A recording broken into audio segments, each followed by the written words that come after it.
And we're here. Welcome, everybody. What's cracking? What's happening with you guys?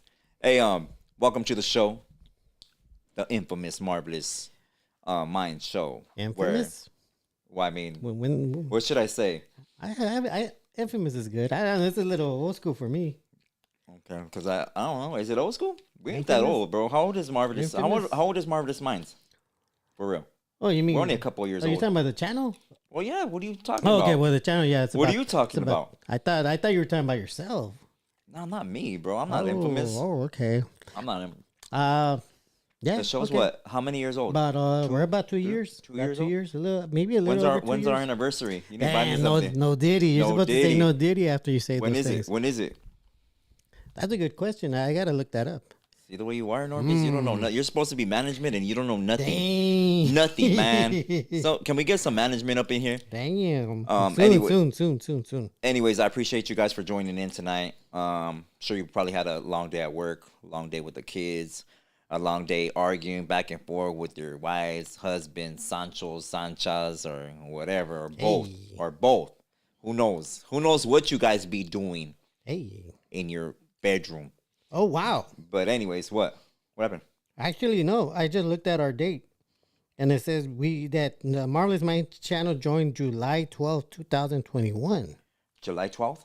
Yeah, July 12th. Oh, okay, dope. Damn, I knew you that long? Have you? Fuck. Yeah, well, we I started feel like channel. I've known you a long time though.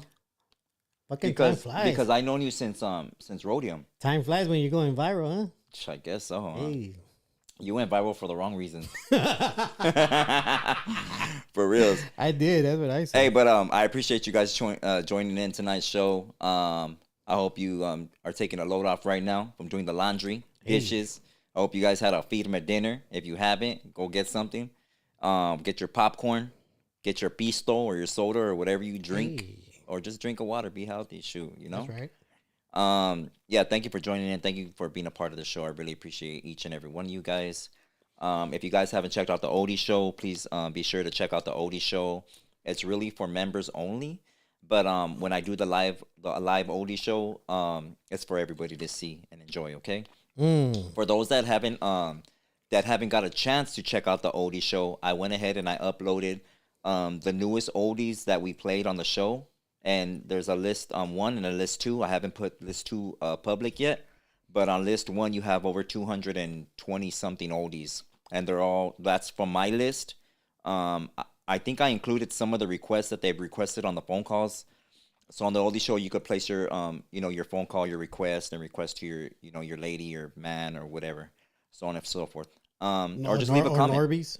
Yeah, or make a dedication to NORBEEZ like they've been doing lately. That's been done. Yeah, so yeah, we have a pretty funny show tonight. As you guys can see the thumbnail. Oh yeah, that was a good one. It's pretty funny. It was hilarious. It's hilarious. But let me see what I was gonna say right now. How was your day, NORBEEZ? Hot, bro. Hot. Yeah. It's been hot, and you know what? Hey, but you always look hot. Like you're always sweating. Let me ask you something. Do you eat fried chicken? Yeah, I eat fried chicken. Yeah. What? Have you ever had the Albertsons fried chicken? Nah, bro. Yeah, have I you don't ever heard trust of like it? the what you call it, like the little chickens that they sell. Oh, okay. Are you talking about that, or are you talking about from the deli? No, I'm talking about that. They sell in their deli area. I guess That's they right. made their own fried chicken. I just said that right now. Oh, well. Go ahead, homie. And if you ever heard any rumors like that, like they have the best fried chicken in. There's LA? rumors. There's rumors. Have you ever heard of that though? Yeah, I've heard of that. Oh, that Albertson has it. Mm-hmm. Chat, let me know if you guys have heard about that. Now, I'm saying that because I've had it recently. I actually had it today. You look like you had fried chicken. It probably wasn't a good idea. Oh no. I ate it with Taco rice and beans and a side of cantaloupe. So you cheated on Taco Bell today. What? You I had did. you had an actual fruit in your system, homie? Hey, no Diddy. Hey, no your- Diddy. No your- Diddy. your- Hey, no hey, Diddy. your Hey, system- I told you guys Hey, no Diddy. your system is probably going crazy, homie, right now. You know what? It's surprisingly it isn't. Surprisingly it isn't. Like, oh man, look at there's a fruit coming in. There's a fruit coming in.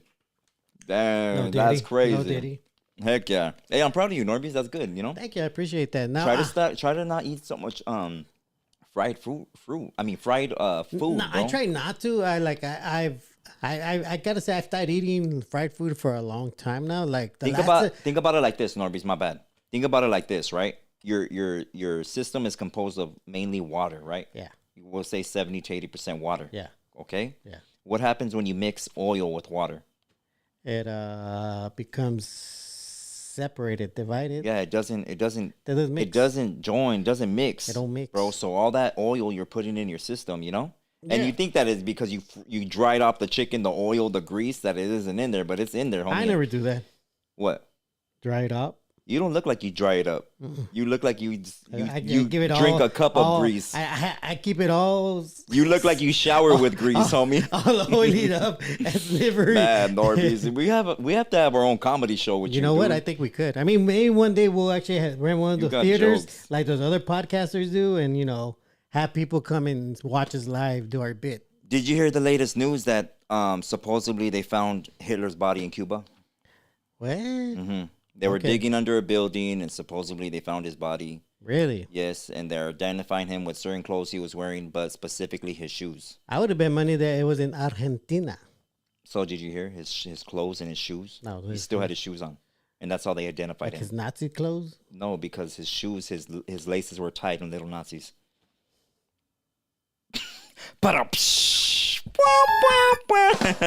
Man, come on, NORBEEZ, you're late with the drums, homie. You're late with the drums, homie. Man, this guy. All right. I mean, aside from that, I mean, let's see. I think that was it. That was pretty much it. And aside from that, in the what's going on in the YouTube universe right now, there's a lot of drama right now. There's a lot of race stuff going on right now. Yeah, there was a fight on what, No Jumper or something like that, or an argument or something. Apparently, a black girl was fighting with a Mexican guy. A girl? A girl, yeah. A girl tried to fight a dude? Yeah, well, I think people are exaggerating when they say fight. I think they're just arguing or But bickering. she made a statement, like a racist statement, right? Uh, That's what they said. You know what? What she said, I'll kind of give it to Whack 100 because Whack they also got in trouble for What this. are you gonna give to him? Well, Whack also got in trouble for this, and he defended it by explaining himself. Be careful, he might show up to your door. Oh. And don't post that video. Damn. I'm gonna post it so the cops can see that he came and see me You to better my not house. post it, homie. You're gonna be ran out of here if you post the video of But how are the cops gonna know that he came to my house? Because I'll be scared for my life. Don't be posting videos. I'll be scared for NORBEEZ. my Don't, life. Don't call the cops. Go. For the most part, he got in trouble for saying about the same line where why don't you go? And this was when Wack had that issue with that one girl. That I guess she might have been Mexican, but she might have been a Crip or a Blood, something like that. She was part of that gang, right? You said two gangs. Well, she was part of one of those gangs. Okay, for the most part, because that's what Wack said. And he had told her, "Well, why don't you go to Home Depot?" Oh, are you talking about You're talking about Lupe? Lupe, yes, Lupe. Okay. Now, why? And he explained like, Why he said that? he said when I said that, I didn't say that in no derogatory way, no racist way, because I know for a fact, and that those people right there that go to Home Depot, those Mexican people, they're the hardest workers. That's a good way to clean it up. That's a good way to That's clean it a up. good way to clean it up. And he cleaned it up. But no, actually, you know what? And I said, and he said, and because she was talking so much shit, acting like a man. And I told her, why don't you go to Home Depot? And I said that because if you could go and work those jobs like those men do, then you could come back and talk to me. Because he said, I hire those people. I don't know. And they are the hardest workers. But let's be honest. Anything that Mexicanos or whatever, we'll just say raza or however you guys in the chat want to say it, Latinos, Hispanic, whatever, right? Us as a race. Yeah. Whenever we say something about black people, it's gonna come out racist. Yeah, I mean? for the most part. And whenever blacks say anything about Mexicanos or raza, period, it's gonna come out racial. Yeah. They're automatically we both got our groups of raza that don't like blacks. Yeah. Blacks got their groups that don't like raza. Yeah. But for the majority, we don't care, homie. There's a lot of I got a gang of black friends, homie. I got a gang of black friends. Yeah. And I know a gang of black homies got a gang of raza friends, or they grow up in barrios too, you know? So, I mean, it's only like certain sections, homie, that grow up racial, or maybe they got hurt by one of the opposing Yeah. team. You know what I mean? Yeah. So they have some animosity and they try to get the circle. Yeah. So I wonder now this time around that the one that just happened, I guess today, it was vice versa. It was a black girl telling a Mexican guy. So it's the opposite of them. But she said the same thing that Wack pretty much said. Right. Now, she'll probably end up doing the same thing Wack did and explain. Trying to clean it up. Trying to say you're pretty much trying to say that, yeah, like, oh, you're not even a tough guy. If you're a tough guy, you go to Home Depot and do those jobs because those guys work hard. Yeah, but you know what? You're not a real man kind of thing. But girls need to stop. First of all, that show is ridiculous dumb. Yeah. It's dumb. And that show is literally, I believe in my heart, that is created to divide us. Point blank, homie. Well, here you have videos of other YouTubers, trying to say, oh, the blacks were said racist things towards the Mexican. And, it's funny that they would say that because also recently the food community had a guest that said a racist word towards the blacks. Yeah. Like, if you're going to talk about racist things, why don't you throw both things in the mix? Okay, well, you got the ones from No Jumper. Okay, you could say that was a racist black girl. Because you're going to go on. Wait, I'm almost there. Go ahead, NORBEEZ. And then you got the food community with a racist Mexican guy against black people. But here you have one show that's controlled by a white guy, and then one show controlled by I don't even know. He might be Mexican. I'm not too sure, but you have him creating this kind of environment where people say the N-word on his shows, and they say a few racist words against blacks.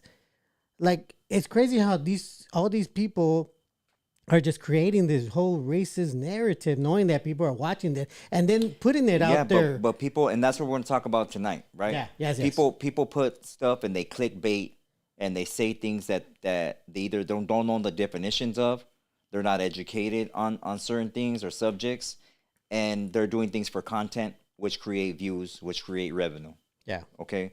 And that's what a lot of these, as you can see on the thumbnail, a lot of these dudes are doing. Yeah. Now let me ask you: do you think because Wack did that and they saw that it created a controversy, do you think they just recycled it and did it intentionally just to create this whole content making? No, I just think that people that are interviewing people should do their proper background screening. Yeah. And what I say by that, not like a whole paperwork check, but like, hey, get to know the dude.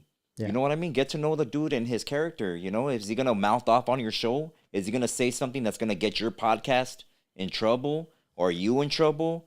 Because there's people on the screen that got in trouble. Yeah. They got in trouble. Two of them specifically got in trouble. Well, it's funny that you would say that because a host from the No Jumper that just recently got out of jail for getting in trouble from the show, and now he's back on the show. Yeah, but because they know that's gonna create the numbers, bro. Yeah. A lot of people want to hear what he has to say. He's probably gonna bring drama, and he's loud. Yeah, he's loud on the show. Yeah, But anyways, go ahead. You want to read some of the questions real quick because we're gonna get down to this. Yeah. As always, guys, first come, first serve. No Diddy. All right. Top Dog says, do you get your penitents from Greenspans or do you have another spot? I get them. A majority of them, I've gotten them from Greenspan. I do recommend that place. They've cleaned it up a lot. I remember before I used to go in there, it was like a closet with stuff thrown everywhere. But they really organize their stuff, their gear. So I highly recommend Greenspan. Yes, for sure. But I have gotten it from people like private sellers, that do have special penitents that they don't have in the store. Damn, underground penitents? Kind of. All right. Yeah. Okay.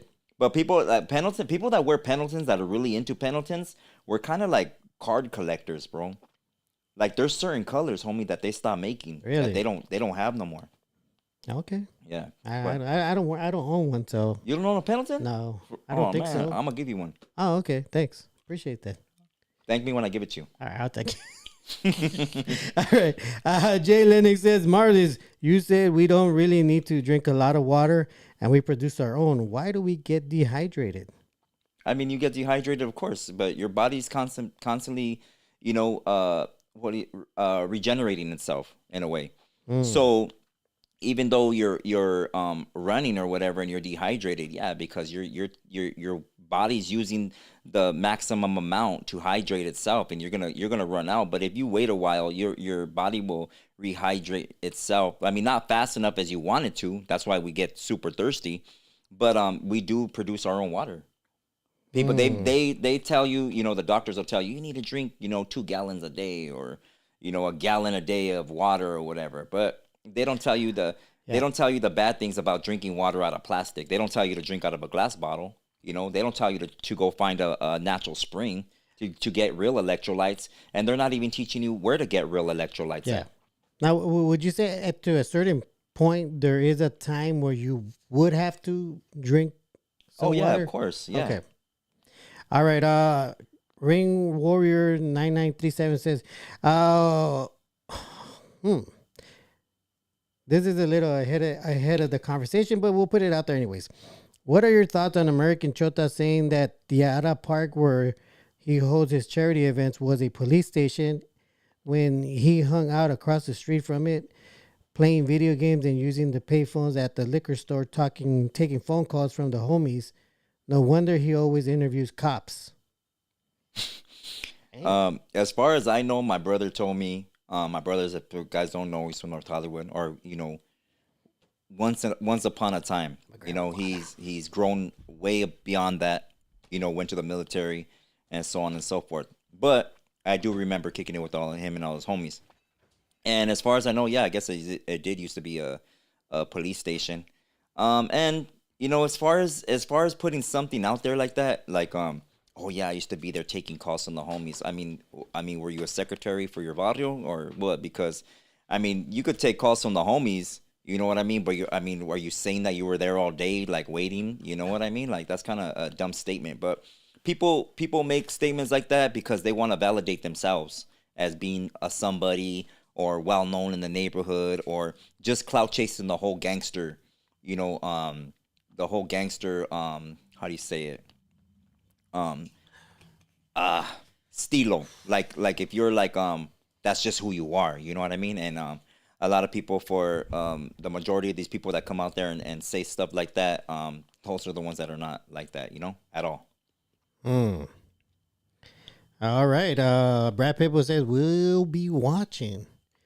Sal 7 Hit says, hell yeah, Texas and IE foods get ready. Dolo Hernandez 3936 says, question, which scenario is likely to happen first? Is America going to war against Mexico, or a new civil war in the United States? What do you think? Civil war. Civil war? Who against who? Civil. Within the United States. Do you have any idea, like what states or what It's not going to be states. It's going to be ethnicities. What's happening right now is that our people, when I say our, raza, are realizing that they have been stepped on, bro. Yeah. And they're realizing that I'm working these many hours. I'm making this much money for what? When I could when I'm only able to be able to retire at in my late 60s. Are you going to be able to enjoy that? And then you got to think about the new timeline of people not being here anymore. Yeah. You know what I mean? The 30 years old right now is like the new 50. People aren't living that long no more. Our grandparents lived to maybe, if they were lucky, 100 and something years. Our great grandparents lived to maybe 100 and something years. Yeah. But people these days, hey homie, you're gone at 70, at 80. That's the new 100. And it's because the majority of our own ignorance of not knowing our foods that we should be eating. Yeah. Or getting caught up in the system, or being unalive. Yeah, now I'm pushing about 117 right now. Yeah, right. You're under your eyes look like 117 right now. These eyes are 117 years old. These eyes. Go ahead. Go to the next one, Marty. I was about to follow that line. Let's see. Joe Low to I don't know how you say that, but he says someone get NORBEEZ his hot dog. Yes, please. Not that one like that other podcaster though. Read the real comments, NORBEEZ. Want to talk about hot dogs on the show? Risky Business 956 says, question, do you guys think AI doing human jobs is good or bad? Personally, I think AI should replace lazy, dirty workers in the food industry. Ouch. Wow. I mean, well, AI is well, I mean, yeah, well, it could be used with what you call it. Automation. I mean, you know what? In a way, it's good and bad. You know, the bad part would be replacing workers that need to make money to feed their families. You know, that's the bad part. But what he said right now is a good statement. There's a lot of people that are dirty. They're filthy, bro. They don't clean their nails. They just have bad, mañas. Like, they're not clean, homie. Yeah. And they're right there touching everything. And I remember I went to, there's this restaurant in Glendale. Taco Bell? No, it's a burger place. It's a burger joint. Rallies?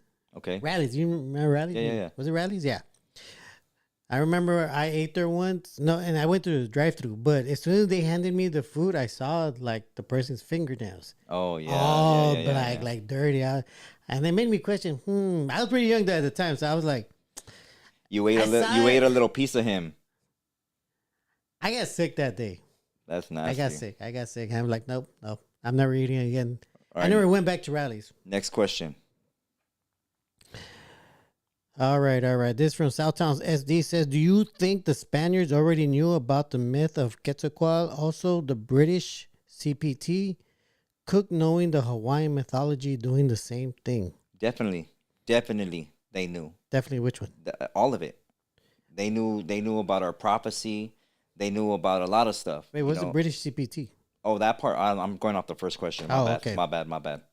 The British CPT. I don't know what that is. Okay. I don't know what that is. My bad. Either. Can't answer that one, homie. But the first one, yeah, of course. You know. Do you know anything about the Hawaiian mythology? A little bit, but not enough to speak on, bro. And I don't want to sound dumb on here or say something that's not true, so I'm not gonna touch on it. All right. You know. Wrinkle Munoz says, do you think it's possible that REM sleep, deep sleep, is a form of astral projection? Also, definitely. Go ahead. My bad. Also, do you think the moon is real or fake, and why? Well, yeah, every form of sleep or daytime, a transit state, you call it, like say where you're listening to music and you go off into like you get all zoned out thinking about something. That's astral projection in itself. The minute you start thinking, it's the minute you start daydreaming, bro. If you're like in the shower, or if you're ironing your clothes and you're just thinking about, that's astral projection already. But there's just different levels of it. So when you go into your deepest sleep, that's when your astral projection, and it's called your spirit, leaves your body. I'm astral projecting right now. Really? You're crazy, fool. Come on, NORBEEZ, stop messing around on my show, man. All right. You got the jokes today, homie. Zayd Uno says, my girl says I'm light-skinned raza. Am I colonizer and not a true Mexican? Even though all the men in my family are brown, she always watching your lives. Any words you can tell her? That what? That my girl says, since I'm light-skinned raza, I am a colonizer and not a true Mexican, even though all the men in my family are brown. She's always watching your lives. Any words you can tell her? Well, I mean, she doesn't know about, no disrespect to your girl, but she probably doesn't know about phenotypes, phenotypes. She doesn't know about that, or genealogy, so I would tell her to study, phenotypes and where that comes from, your skin pigmentation, and that doesn't have anything to do with your genealogy. Your genealogy is straight, your seed, your father's or forefathers' bloodline that you represent. So whatever your forefathers are, that's where you come from, the tribe that you're from, bro. So, it's not, she's probably going to go back and forth with you, and that's cool. But, I don't know how to get out of that argument, homie, because I don't know how your lady is, if she's real aggressive and she's just going to try to be right, but hey, all respects to the both of you. And hopefully, she studies a little bit more to understand, who you are. But my respects to you. Why are you laughing over there, NORBEEZ? I gotta stop watching the fucking chat. Stop watching the chat, man. Shout out to the chat. DZ56208 says, last night on Freaky Tales, Tony claimed NORBEEZ has a haunted cheesy gordita. Do you? That spits Diablo sauce. Is this true? NORBEEZ is haunted. I mean, there's been a few gorditas that have been left in the fridge, Hey, let me shout out the chat real quick. Shout out to Sal. Shout out to Never Loves, Huayna, Ma Prima Pamoy Maravilla, Gracias, Risky Business, Network, Smear Gang, BG, Zayd, Oh, I'm not reading that name, but he said, Chico tacos suck. I'm not gonna read your name, homie. P Dubs, Platinum Detail. Shout out to Platinum Detail. If you're in North Hollywood area, go check out the homie, Platinum Detail. I follow him on Instagram, and that dude gets down on some cars, man. If there was anybody that got down, he knows how to clean your car like firme. Hey, shout out to the homie from Southtown SD. Appreciate you, homie Moreno, Bristol Park, Choppers 12. Gracias, carnal, for joining the chat. Oh, the homie from Lopez. Gracias, homie. I see you in here. Lopez Maravilla, shout out. VG, I already said that one, huh? Here's Johnny. Who else? Top Dog. We got Dolly. We got 94M. We got Two-Face Entertainment. Hey. If you're not watching Two-Face Entertainment, you're missing out. Go watch the homie Two-Face Entertainment. Soledad County, or I don't even say that's in Soledad County, but it's Central County, Central California. The Red Cat. Hey, gracias for joining in, homie. I already said P Dubs, right? Yeah. And if I missed any of you guys, my apologies, but I'll go through the chat again. Definitely. Go for it. All right. Let's see. We got Clarissa Turcios says, ask Marv if he thinks Trump is in the Epstein list. Oh, definitely. Yeah, heck Definitely. yeah. That's a Heck definitely. Yeah. But look this is the thing, right? This is the thing. There's a list. Everybody knows there's a list. Firme. They already dropped it a while back, and they took it back, and they said there was no list when everybody's seen all the names on the list already. So you've already seen. I have the list. I mean, I don't have the paper, but I have screenshots of the list that was put out with everybody's names, right? But this is the thing. Is it a list for doing dirty things over there, or is it a list for people flying over there, and it was a list in keeping documents who's been to my island? You know, what are they insinuating that the list is, right? And what is it composed of? You know, did they harm children, or did they do abominable things? For those that don't believe or know about Epstein, he was a dirty dude. Yeah. You know, him and that chick. Yeah, my first Instagram got taken down for a video that I posted of him. I don't care, I'm gonna say it. And it was him doing something really bad to somebody, and I'll just say that. And I got my whole page taken down. And yeah, that video is real. You know, it really happened, and it's sad that it happened. And it sucks that these people are participating in these acts, you know, for private gain, you know, to establish themselves as somebody in an occult, and also while, you know, feeding off of the demise of a young one. You know, that it's a dirty thing, and these people shouldn't be here, you know, point blank. Yeah. You know that one lady that was his partner? Yeah. She made a statement saying that from what she saw, she didn't see Trump doing anything inappropriate. She's a liar. Well, here, let me tell you. I think that depends on her perspective of inappropriate, right? Since she was part of that. What's inappropriate to her? Huh? Exactly. All right. I'm not going to read your second question because I don't know that.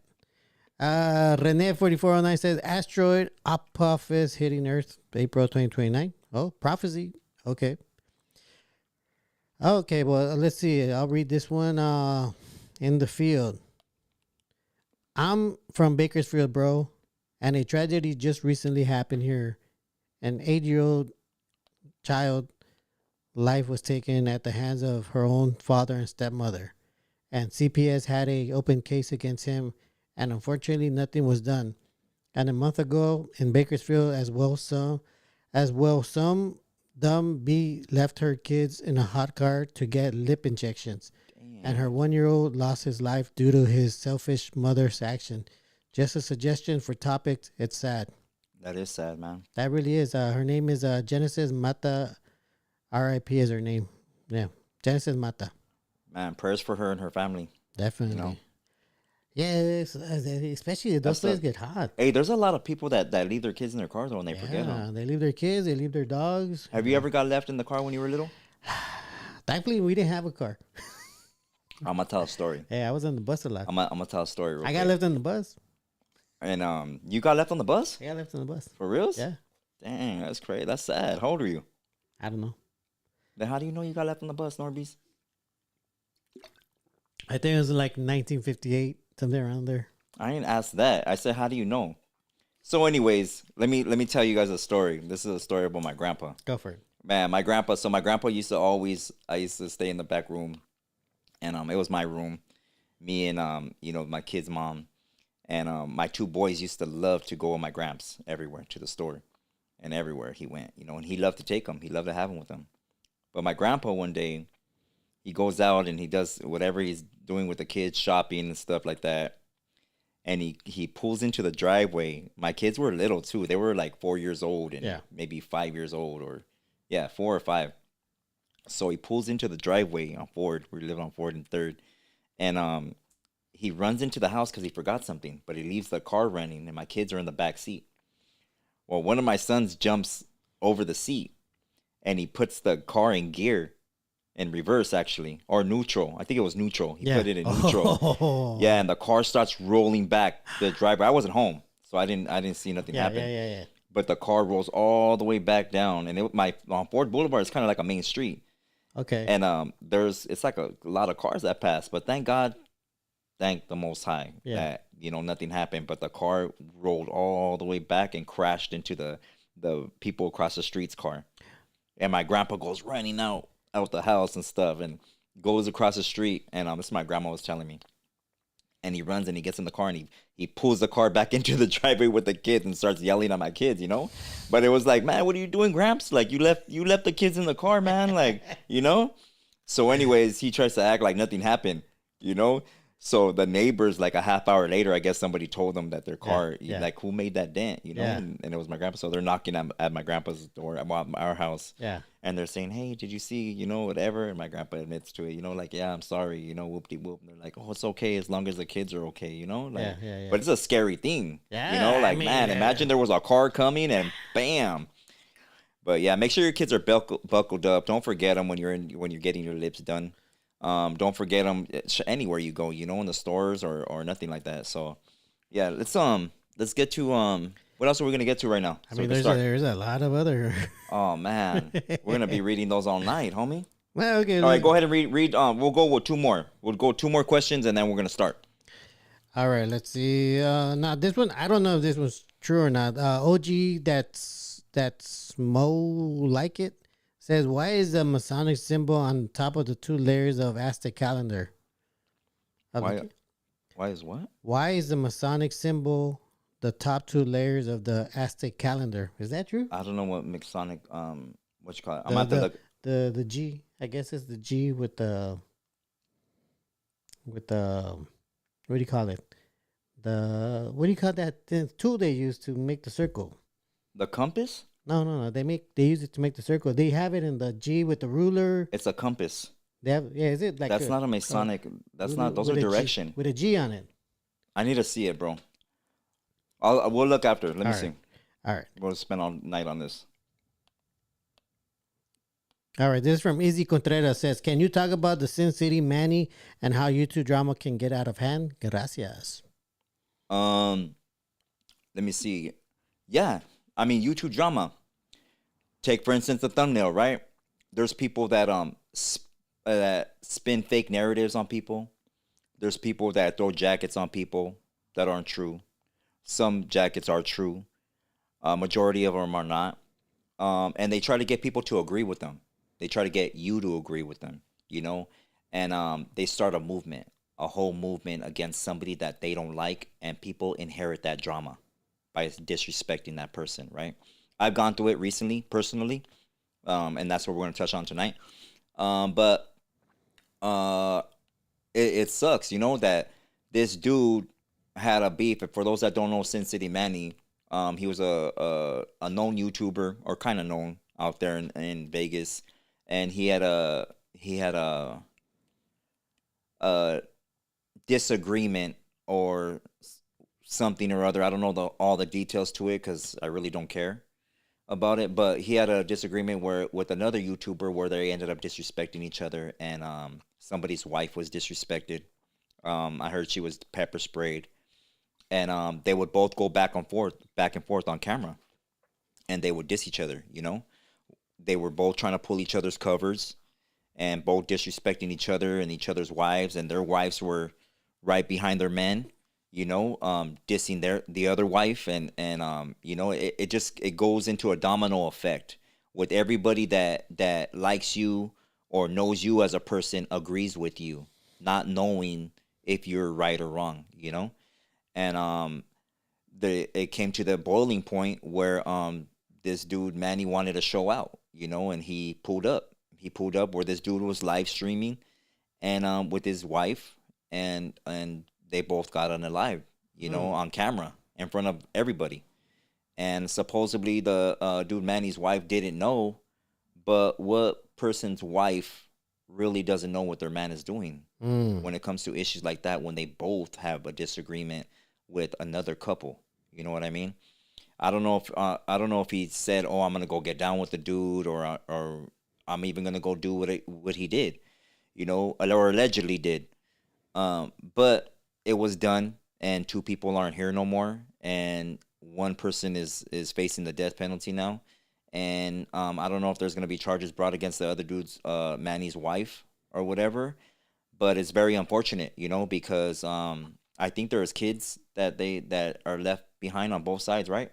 Yeah. And it sucks that it gets to that point where people talk so much masa over the internet, and because they want to clout chase, or they want to present this persona that they're this person, which we're going to touch on tonight. Which the guy and his wife were the ones that got on the live, right?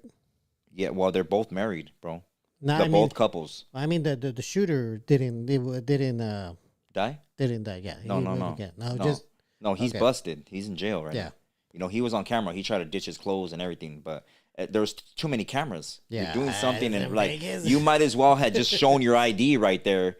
Not only that, but with all the evidence that has stockpiled behind this incident, and making videos that I'm looking for you. I'm gonna go do this, and this is what's gonna happen. Right? You're leaving evidence.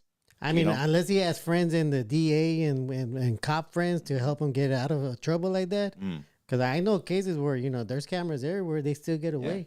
Yeah. I had an incident myself, right? And I'm not gonna go put everything out there, but a lot of you have seen the live when it was going on, and I put screenshots out there so you guys could see. And this is when this person was here still, and it's Savage Studios, and Savage Studios made the choice to disrespect me over the internet. Right, he started leaving a bunch of homosexual comments on pictures of mine, and just running his mouth. And I called him out on it, and he decided to keep texting. And I told him, "Why are you gonna do that when you could just come through? You're leaving evidence." And he goes, "What do you mean leaving evidence?" And it's like, that's what you're doing, because if something happens to either one of us, detectives, police departments are gonna go through your phone. They are gonna go through your social media, and they are gonna see what you text or whatever. And even though you delete whatever, there's a little program in there that saves everything that's deleted, everything that was looked up on your phone, every number, every picture that you ever deleted or video that you try to get rid of is in there. It's in there. You don't get rid of nothing, okay? And it stays in your Dropbox. They'll get it, in your iCloud or whatever. They'll get that. And people think that by deleting something that it's not going to be there no more, and they're not going to get busted for it, but there's cameras everywhere. There's smartphones listening. Your cars have GPS on them. They're tracking your phone to the nearest cell tower, so you're going to get busted. Yep. And this guy disrespected enough people over the internet where somebody, went over there and unalived him, and he ran around the whole parking lot, and, they said the whole parking lot was full of red from him running all over the place, Wow. And that sucks. Hey, do you think if he was still alive, he would have told the people what kind of show he was going to do with American Cholo? Oh, definitely. Because they were planning to do a show together. Yeah, they were collabing together. They're collabing, yeah. And we'll get to that, but, that it's just, he did a lot. He did the most. And he clout chased, till his demise, and it's sad.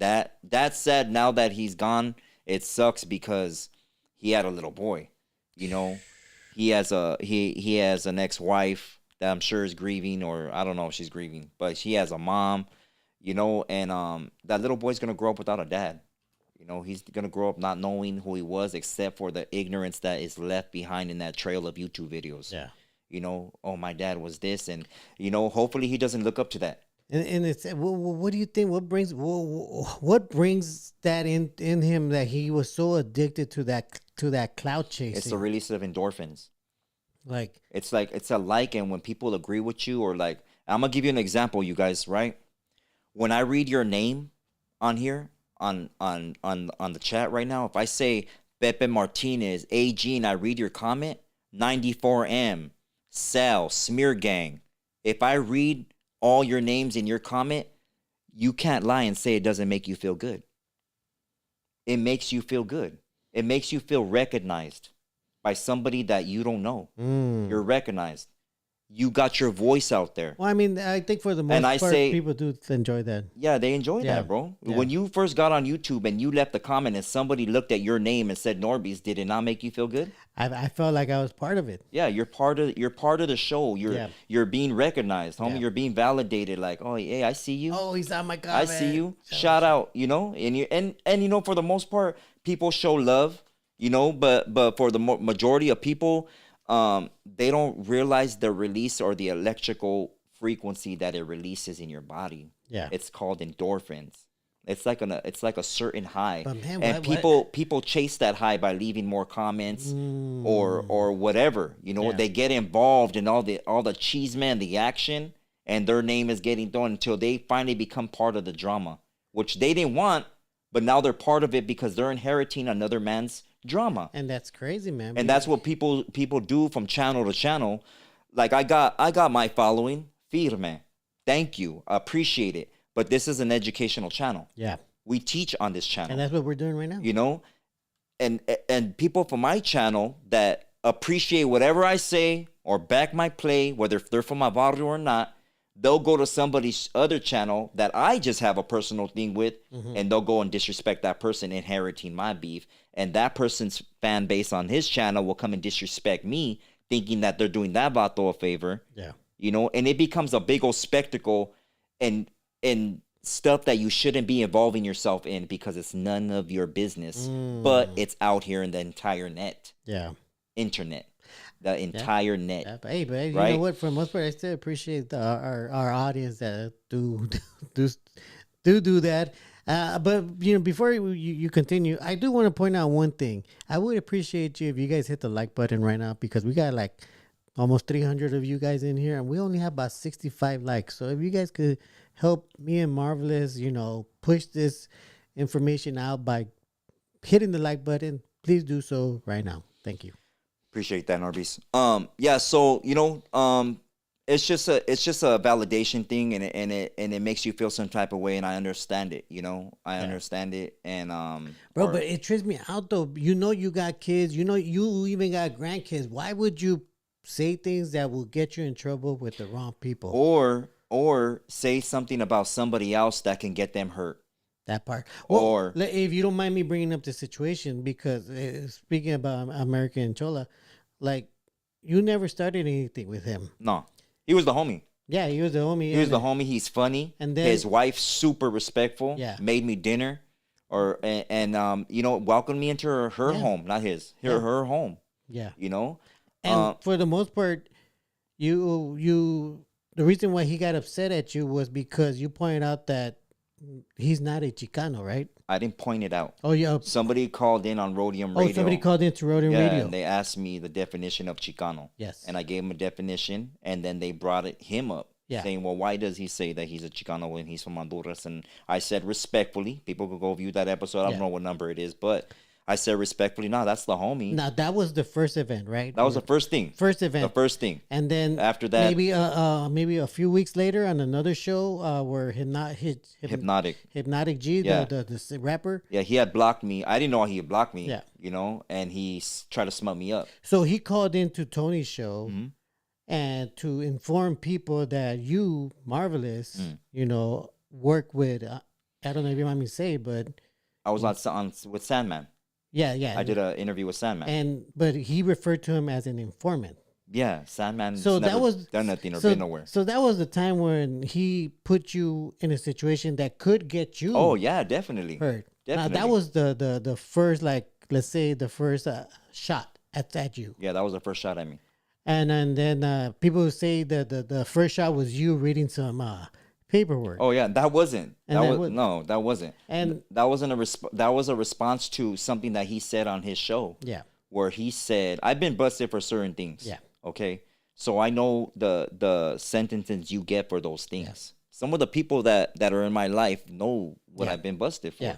You know, and the trials that I've gone to or whatever. And you get a certain amount of time for certain things that you do. One of the things that he said he did was he man, how do you say it on here without he pew pew. yeah, he pew-pewed at a hura, Yeah. right? And an enemiga, okay? I've been busted for that before, for 2 juras. That's 132 years, Well, I'll tell okay? you. You get a gang enhancement with that. Yeah. You get shooting in a school zone for that, if there was a school zone. You get the gang enhancement for being a gang member. You get for every bullet that's in the in the clip. Yeah. There's a bunch of stuff that they could add on to it. Oh yeah. But for some reason or another, this dude only got 2 years in a he did YA. He went to YA. Yeah. And he did 2 years in a drug program, meaning there was a drug case. Yeah. It wasn't that. But his record, he sealed his stuff, right? Yeah. He sealed his stuff, and he came on his video and his thing, and he said he's this and that and that and this. So when the food community, and you know who shot it out from the food community. Yeah. I'm not saying it was the main dude right now. And I'm not gonna give that other panzon any clout, but they shot out this paperwork of him being a so-called PDF, right? Yeah.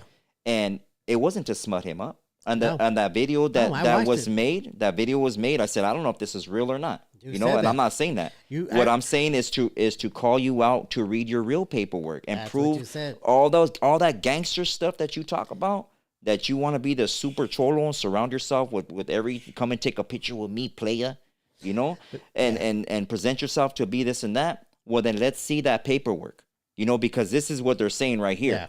Yeah. And he edited that part out. That's exactly he edited what that I was part gonna out, say. and he They put like, edited if it I'm out. smutting the vato up, They edited that when part out. it's actually reversed. He actually smutted me up on a live show. Isn't it So funny that I mean, they're only respond like Yeah. people go, oh, why you taking no all my stuff on my episodes are just responses to these vatos. Yeah.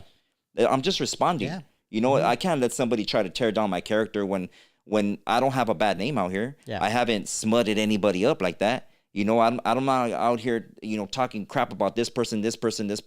All these podcasters have had a falling out with me, and they're the one that asked me to be on their show. Yeah. Like, why are you gonna get mad if my numbers are rising? That's just Why are you happened gonna to me get too. mad if people gravitate toward what I'm speaking about? Yeah. It's out of your range, your thought process to process anything that I talk about, because you're stuck in this gang mode. Yeah. You're stuck in this prison genre, and you want people to think of you or know you as being this super gangster, which you're not. All these vatos on here that you see on here are the majority of them are all family men. They're all family men. They stay at home with their Let me wives. try to put it up here. They're not out here active, doing all this and that, They're older, they're all older dudes. But they want you, the people, to believe that, hey, homie, when I was this age, I did this and I did that, and I was this person, and sabes que this, and, when I did time on the level 4 yard, and that vato's no good, and this vato's a dropout, and this vato's this and that, and I was active, and I was getting phone calls at the police station from my homies. You know what I mean? Yeah. But yet they're calling the cops on their homies while they're holding them down, telling people because they're spray painting on the wall. That part. I mean, come on, man. That part. And then it sucks. What sucks now is like you feel like you can't defend yourself because people could go in a camera and they could be whoever they want. Yeah. You want to be a gangster? To all you guys watching, you could be a gangster behind the camera. You want to be the best cook? You want to be the best mechanic? Hey, go get yourself a camera, homie, and film yourself and talk about how you're the best. Yeah. Firme. You'll be the best overnight. Yeah. And everybody that believes in you, and if you could articulate yourself right, they're gonna believe you that you're that person. Hey man, before, it's crazy because before I would say, wow, I wouldn't know how that feels, Marvelous. But recently, that happened to me recently, where somebody that invited me to their home is now, making fun of me, trash talking. Yeah, I make fun of you. Yeah. But I make fun of you in your face. Nah, I'm just playing. I'm just kidding. But we joke around, But it's interesting that you know, that happened to you so many times, and now it happened to me, and I'm like, oh shit, what the? You really can't tell when somebody invites you, then they invite you to their home, and you're like, no, well, they couldn't possibly go against me or turn on me for some reason. Yeah.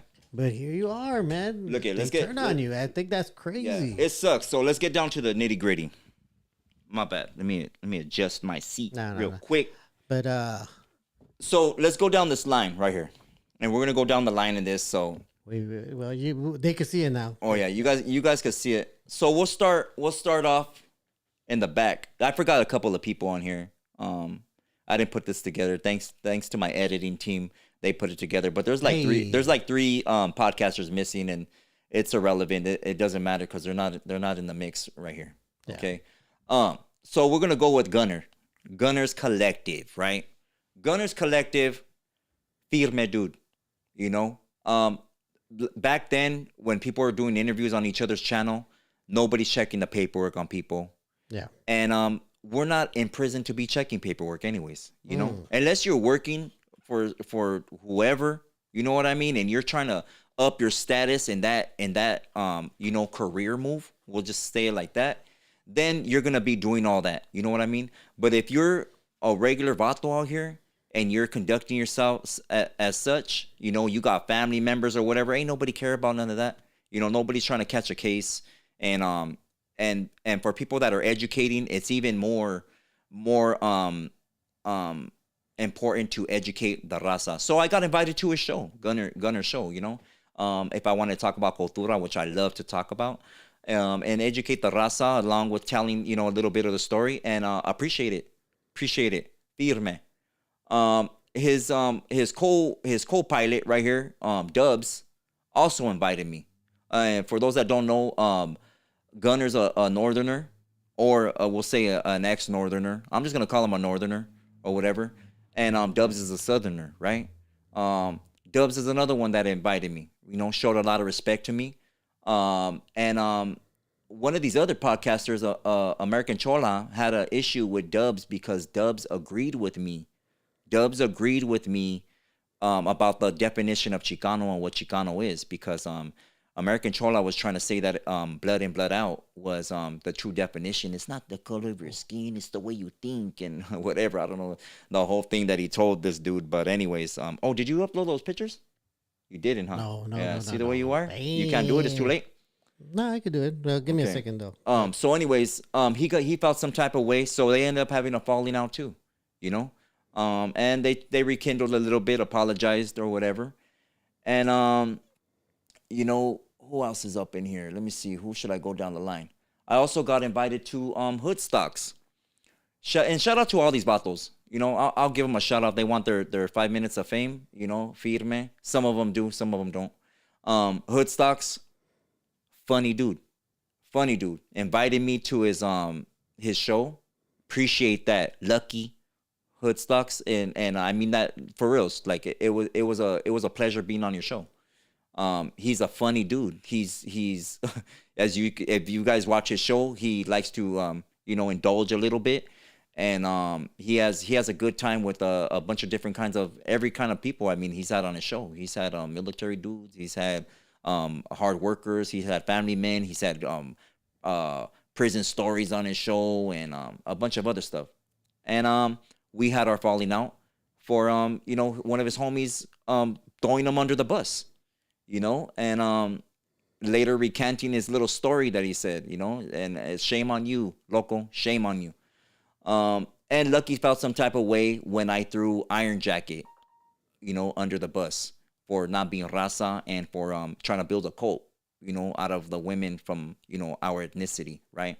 And it was because he was a goth kid. And come to find out, Lucky's also a goth kid. Not that cholo that you guys think. And I got all that information from Loco. I wouldn't know nothing about you, Raven, if it wasn't for your homie. And you know, whatever. But shout out to Lucky. He has a good show. He has a good podcast. He's an entertainer, and I have no animosity towards the vato. And you know, that's good that he's doing his thing. He's another family dude, you know. And I distance myself from these cats for certain reasons, you know, the way they speak about their wives, you know, and taking money. and stuff like that. And, you know, I chose to separate myself. Don't hate me because I separated myself from you, or because, you know, I'm going through my own situation with Iron Jacket. You know, don't feel the need to back up somebody that you don't know, you know, and that's a big thing too. You know, you're inheriting another man's beef. This is what we're getting at. And there's gonna be a what you call it? What do you call it? What word am I looking for? There's gonna be a point that's gonna be made after all this, right? The next person we got, and these are all people that have spoken on me, right? Who do we got right here? We got, and you know what? Okay, here we go. We got another dude. We'll go with Cali Media Legends, right? A homie from my barrio, Mariana Maravilla, right? Real name Camacho. Calls himself Lucky for various reasons. Met the dude one time. Met him one time. I never met the biggest fan in my life. For those that have met me in the street or met a podcaster, you see how people come up to you and be like, oh, you know, like it's like the YouTube is the new television, right? And they'll come up to you and be like, hey, what's up, Holmes? Can I take a picture with you? And whoop-de-whoop. And, you know, I like what you're doing. And whoop. That was this cat right here. I got the 3 pictures now. All right, cool. Wait, hold up. That's I got nothing but love from the vato when I met him, right?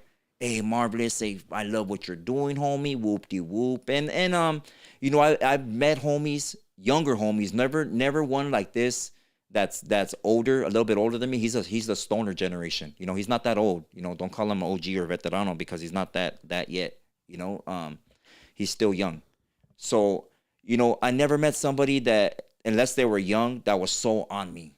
You know, like, hey, Holmes, like practically hugging me, you know?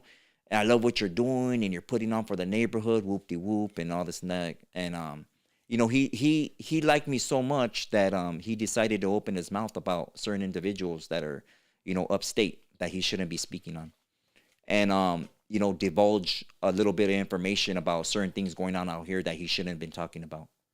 So, you know, he doesn't know who I know because he doesn't know me. And he decides to run his mouth a little bit too much, right? So we end up parting ways. And a little while later, a couple of months with this cat, I get a phone call from somebody, and we chop it up, you know, homies. He's from the barrio. We keep in touch regularly, and he tells me that this cat is saying if I'm getting in trouble for my YouTube channel, or if I'm getting in trouble for certain things that I talk about, you know, and in a way that's low key. If you guys are from barrios, that's low key politicking, you know, and you don't do that because what if a homie did feel some type of way about you, and you're saying something about him or whatever, and that homie's gonna feel some type of way, not knowing the full perspective of what you're trying to get your point across, or the words that you're using, but they're twisting it, and because they think that they're older than you, or that they've been around a little bit longer, that they know more than you, and you shouldn't be saying this because whatever, you know.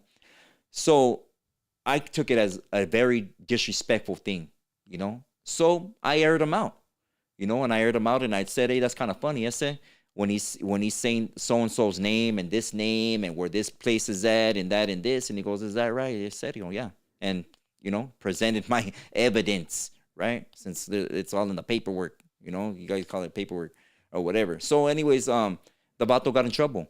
He got in trouble for it, and it sucks, you know. And he was still trying to clout chase off my name. He made a video, you know, and he tagged me to my video. Called him maravilloso, something that he should never have in his mouth. He doesn't know nothing about, but maybe heard about. Doesn't know nothing about the word, man. And he decided to tag my name with that, you know, knowing that Juras are watching, you know, feds are watching, and he shouldn't be mentioning my name, you know, with certain things in the neighborhood, let alone talk about neighborhood stuff on what you call it, such as that, right? And I told him, you know, to keep my name out of his mouth. Oh, you know, I thought because, you know, this and that, and, you know, we're from the hood, the same hood, and whoop-de-whoop, and that it will be firme. It's not firme, you know, and you shouldn't do that, you know. And, you know, later on when I had a falling out, since he felt some type of way, he thought since he's older that he could have some type of authority, you know. But like I tell you guys, you guys don't ever take a person's YouTube channel as a validation of who they are. Not even me. Yeah. Okay. Don't assume that I know everything. Don't assume that I'm this big old gangster or I'm not a gangster or whatever you guys think about me or whatever. Don't assume nothing until you meet me in person.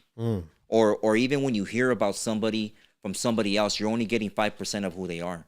You know, because either that person doesn't know that person or you're getting all the disdain of what they think about that person. And what I mean is like they don't like them, so they're just gonna tell you the ugly things about them. Okay? Because of the majority of time, you're only getting 5% and you're not knowing who these people really are.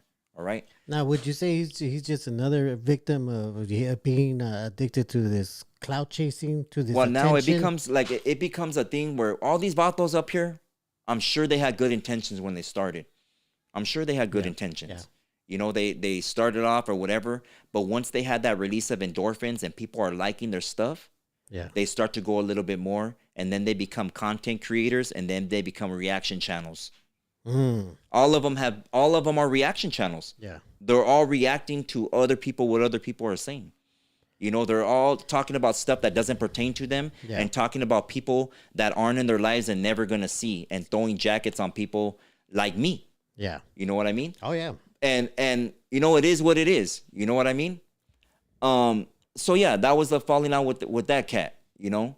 And it's cool. You know, all these vatos, in one way or another, only some of them, maybe 5 of them. Now, let me ask you, do you think maybe in some way he wanted to like be like an intern for you? He wanted to learn from you? No, like, not that. In the beginning, when he... Look, if vatos get mad, we're going to take your job, for instance. Yeah. You do all the camera and electrical. Yeah. But once I start to learn all this stuff and do it for myself, and I get my own things and I don't need you no more, you're going to feel some type of way. You're going to feel some type of way, and your first reaction is going to be like, I've been doing it longer. I know more than him. He doesn't know what I know. You know? And because he's a little bit older than me. I wouldn't do that, though. Shut your mouth.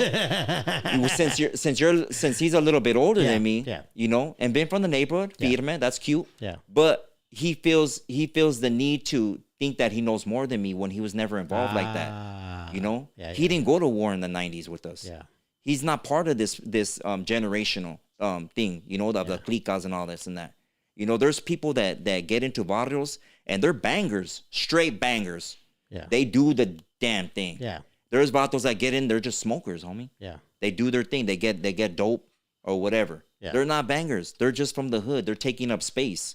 And then there's the clout chasers that just throw up gang signs from their bedrooms. They take pictures. They tell hyenas about these fake war stories that they were never a part of. I've seen it all. Yeah. You know, you got even paisa homies, and I don't mean to separate it like that, but it's something that you can't lie about. Yeah. There's homies that are considered paisa. So that homies don't call to kick it with hyenas because they're too paisa. I told a story about the homie Chippers. Yeah, a lot of homies didn't kick it with the vato because he looked super Indio, you know, but he was a down homie. Yeah, he got unalive, right? Yeah. And the homies didn't back his play. You know, and that's sad. Yeah. That's sad when he was downer than all you 4 vatos that were there with him. And you guys could have helped him out. You know? And people just get this whole thing where they think that that vato's all tatted, eh? He's a badass vato, or that vato's older, you know, he's doing videos from his neighborhood, and you know that's an OG right there. When Charlie, homie, that vato got high the whole time. He got high the whole time. He wasn't out there like that. These vatos are taking up space. Wow. You know, I'm trying to picture it because I'm not part of that world, so I'm trying to figure out like what's the comparison to that? What you just told me. There is no comparison. The comparison when it comes to the gang world, bro. Yeah. You can't compare it because homies are out here doing all day. Yeah. And when you get busted, and all of a sudden you want to act like a badass. Let me give you an example, right? Homies get busted and they go to the pen. Yeah. Okay? There's homies that are doing all day. Yeah. And if you go in there for 5 years, you got 10-year bid or whatever, they don't want to hear about that. That's their home. One day you got a date. Yeah. You're gonna leave. Yeah. These vatos are gonna live there. They're not gonna be here no more. That's the last person they're gonna see is that guard walking up and down that tira. Fuck. You know, they gotta live always packing a filero in their gangster pocket. They gotta pass huilas back and forth. They gotta follow directions and orders and respect, you know, conduct themselves in a respectful manner. Wow. You know, they gotta do that all day. One day you're gonna be home with the hyena. They don't want to hear about you with your hyena. They don't want to hear about what the first thing you're gonna eat when you get out. They gotta still make a spread tomorrow. You know, they don't want to see your little burpee videos out here. That's a rutina. You gotta do that in there. That's part of the program. And a lot of these vatos out here, that's why a lot of older homies take it as disrespect, because these vatos are like clowns out here. They're doing burpees at car shows and swap meets, and they're dressing like cholos and buying Pendletons and acting the whole part. But they're full of water. There's no gangster in them, you know? You see, this is why I like high profile fitness, because he said I watch his show and he says it a lot, you know, I'm not in prison. I'm not going to talk about prison stuff. And he's 100% right. Because I'm out here in the real world. He's 100% right. You know, he's out here in the real world. He's not worried about who. A lot of people get on him for talking to Dubs and Gunner. Yeah. Who cares? Who cares about what Dubs and Gunner are doing? Yeah. They're making feria. That's what they're doing. They got their radio show going on. Yeah. They're not worried about Dubs who had a life sentence. Yeah. Gunner did I don't know how many years. You know, and if they did whatever they've done or gone on another yard, who cares? Yeah. What does it matter to you, Mr. Active? You know? Yeah. You're not doing nothing. You're not working for nobody. You're not out here. You know what I mean? So that's why I think it's weird that so many of these YouTubers, these content creators, or these people with no faces are trying to put them at a lower standard. Yeah. Because the prison genre or the prison mentality has bled out into the streets now. And now all these youngsters that are looking to have daddy issues, because that's what they got. Yeah. I had daddy issues. Yeah. My dad was in prison. Yeah. In and out of prison. I was mad at that. Yeah. That how come I hear all this gangster stuff about you, but you ain't in my life, ese? Yeah. You know?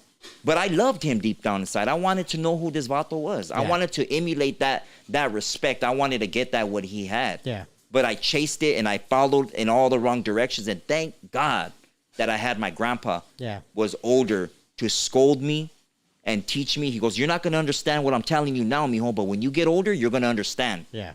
And now I do understand. I do understand that we're caught up in our own ignorance and our own trying to emulate another vato or dress like another person or inherit another man's beef without knowing anything. Yeah. You know? And these vatos that all have, majority of them all have done time. Yeah. They've all been in prison. And you would think that they would learn something. You would think that they would learn something. Getting to the next vato right here. Renegade Media. The talk of the town right now. Yeah. The talk of the town. You know? And for all the wrong reasons. A scorned woman. That's a scorned woman right there. You know? And you could take it as disrespect however you want. But at the end of the day, you got to really be careful everywhere you go. Everywhere you go. And you should know better. You got kids. You should know better. If your hyena still with you, you should care about her life. About what you speak about. Throws out a lot of trash out there. Tries to smut up a lot of people. Talks about prison stories, a lot of things that he shouldn't be talking about, but he feels it's okay because he's not part of that world. But the bad thing is and that he doesn't understand yet, and you don't understand, young one, is that you make yourself part of that world again when you speak on it. You bring up all those old wounds, and most of it, the majority of it that you talk about doesn't pertain to you. It doesn't pertain to you. You shouldn't be involving yourself, and I understand that you're getting a fat check every month now for the views that you get, the content that you drop. But at what price? At what price? It's going to be at the price at maybe one of your babies, which I hope it's not, homie, or your lady or your familia. If you're at a store and somebody is really active about that, you know, and willing to go all the way, homie. Look at Savage Studios. I was just about to say that. You know, would you say look at him. That's about the same mentality? You know, yeah. And then another thing is that he talks about positivity and how he left the gang and I'm no longer, and look at me now, and you could get a job too, and I'm lasering off my tattoos, and you know, it's sad to see him talk about positivity. Yeah. You know, and he didn't leave willingly. You're a positive person when you leave willingly and you say, you know what? I'm an active vato. I just don't want to do this no more. But he got ran out. He got ran out. And not even in the California prison system. Yeah. He was in a whole nother state. He had it easier, you know? And he got ran out by a Sally that had to do whatever he had to do. And, you know, now that's a scorned woman. You're mad and bitter because you didn't make it as far as that you thought you would make it. You know what I mean? And it is a scorned woman, because if that didn't happen to you and you didn't mess up the way you messed up, and I'm not even gonna speak on it, you know what I mean? And don't even take it as disrespect, because you're supposedly a learning channel. So you should learn by what I'm talking about. Is that when you're a part of that genre, and you're doing the active thing, and you're actively participating in your thing, and you finally wake up for yourself and you say, you know what? I finally understand what this is about. I want to just be with my family, whoop-de-whoop, and you leave on your own recognizances, right? You leave on your own mindset. You finally found your moral system. You want to present yourself as a family dude, and you do that, firme, my respects. But if you got ran out for doing something that you shouldn't have been doing, and now you're scorned about it, so you want to throw everybody under the bus with you, chales, homie, that miss me with it. And a lot of vatos that are in state right now, a lot of homies that are out here recognize that. And all they're doing is viewing your stuff for content. There's no positivity in that. What you should do, which would be positive, is if you go another route with your channel and you stick to your family and protect them, because your mouth is going to get them in a wreck. Your mouth is going to get them in a wreck. And I'm just saying, be careful. Be careful what you're doing, because you're very disrespectful on your channel, whether you see it or not. It's not positivity. It's disrespect, homie. And if I understand you're younger than me, but you should know better. If you were this person that you say you were, and you associated with certain individuals that you say you did, then you should know better. You know, your mouth is going to get other people in trouble that are around you. Unless you're going to live in a little trailer by yourself and not associate, hey, ponle, do your thing. You know? The next one.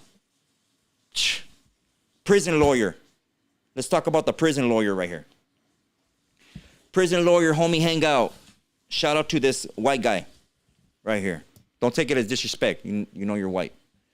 Another vato that wants to talk about, and you know what? I'll give it to you. I'm going to give you credit too.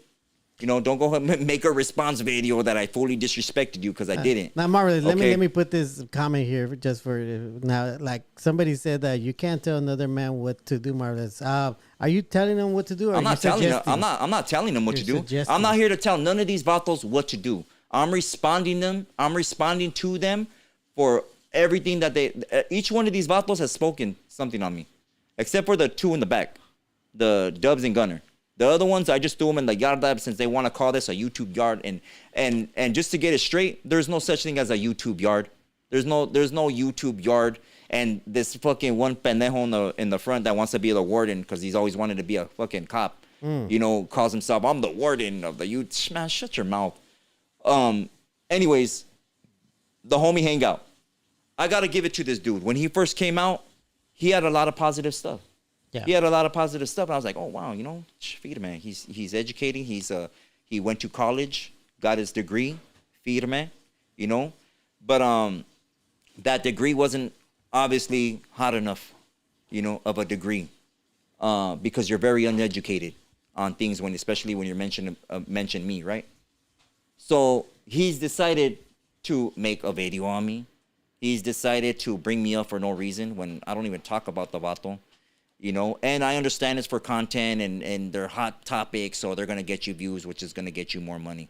But remember this, we all got families out here. All right. I'm sure you got family and kids and a wife, or I don't know if you have a wife or whatever, but you got maybe your mom or whoever's in your life, you know? And if somebody were to smut you up and throw a fake jacket on you, it might get you caught up, right? You should know better than that. You were in the pinta, right? Well, Marvelous, I'm sorry to interrupt, but somebody did do that recently. What? And then did put out that he was probably a rat or some sort. I don't know. I'm not going to throw a jacket on him. And then somebody You know? did do that. And it's interesting that you would say that because somebody recently did that to him. And check it. Okay, well, Without then he any should know how it evidence. feels, right? Yeah. He should know how it feels. And he made a video about it. So recently, and what this has to do with, and it's more recently than anything else, is that there's an incident that majority of you know happened to me, right? And this was about 5 years ago now. Okay, 5 years ago now, and if you guys know me, I don't hide nothing. I don't need to hide nothing. I go everywhere, you know. I do whatever I want, and I don't got nothing bad standings behind me about stuff. Okay, so this incident that happened to me, let me break it down so you guys understand, you know, about jackets that are put on people, right? Recently, I was called a PDF for the situation that happened to me, right? A young female came with her family, got tatted, okay? And came with all valid ID, using her friend's ID, whatever, fake ID. And she didn't get tatted, but all the rest of the family got tatted that day. Made an appointment with me. She told me the family, as well as the family, assumed she was 20. ID was over 18. 20 years old. Bam. I was 39 at the time. Hey, whatever. If you wanna not like me for that, for the age difference, she was still over age. You know what I mean? So I thought. And I tatted her. We rapped or whatever through text messages and messed around. Okay? That incident created a baby, a child. Later on, we found out that she was 17 years old. Not 16, 17 years old. She's 22 now. But, you know, that did happen to me. That got put out through a text message that my son put out because his baby's mom tried to get at me. Okay, my son is younger at the time. His baby's mom is 43 years old too, you know? And his other baby's mom that he got pregnant, didn't have the baby, was 30 something, an older woman too. Okay? Call that what you want to call it. Whatever. But he got mad at that and threw a text message out there of the girl self-admitting to lying to me, right? So these vatos, some of them, ran with it. Oh, man. Oh, you should have known and I should have known when an ID's in front of me. I should have known when her familia's right there with me. You know? It's right there in the message. Are you dumb? And for you knowing all this law stuff, you know, homie hangout, knowing all this law stuff, you should know about allegations. You should know about paperwork by now. You're not dumb. Don't act dumb. You know, I have no allegations against me. I got no bad paperwork. What I got was an apology from the girl and the family and a video that you can see of her telling you what happened. Okay? I didn't know the girl like that. And so what if I had a one-night stand? What does that matter? You know? And you can't say, oh, well, you should have known. How are you going to know when you're presented with an ID? How are you going to know when the family, when you're tatting the family and they're all vouching for the hyena and she looks older? How are you going to know? People only say that after the fact when they hear everything. Oh, man, I would have known. No, you wouldn't. No, you wouldn't. There's a lot of hyenas that look older out here. But the thing is that I didn't hide from nothing. I put the story out. I put it out there. I asked her, hey, would you like to defend yourself? Because my son was disrespecting her, was prank calling her phone. And I asked her if she wanted to defend herself. Now she's the mother of my daughter. You know, I have a baby girl from her, a beautiful little girl. You know, she's a grown woman taking care of that girl, responsible woman now. You know, 22 years old.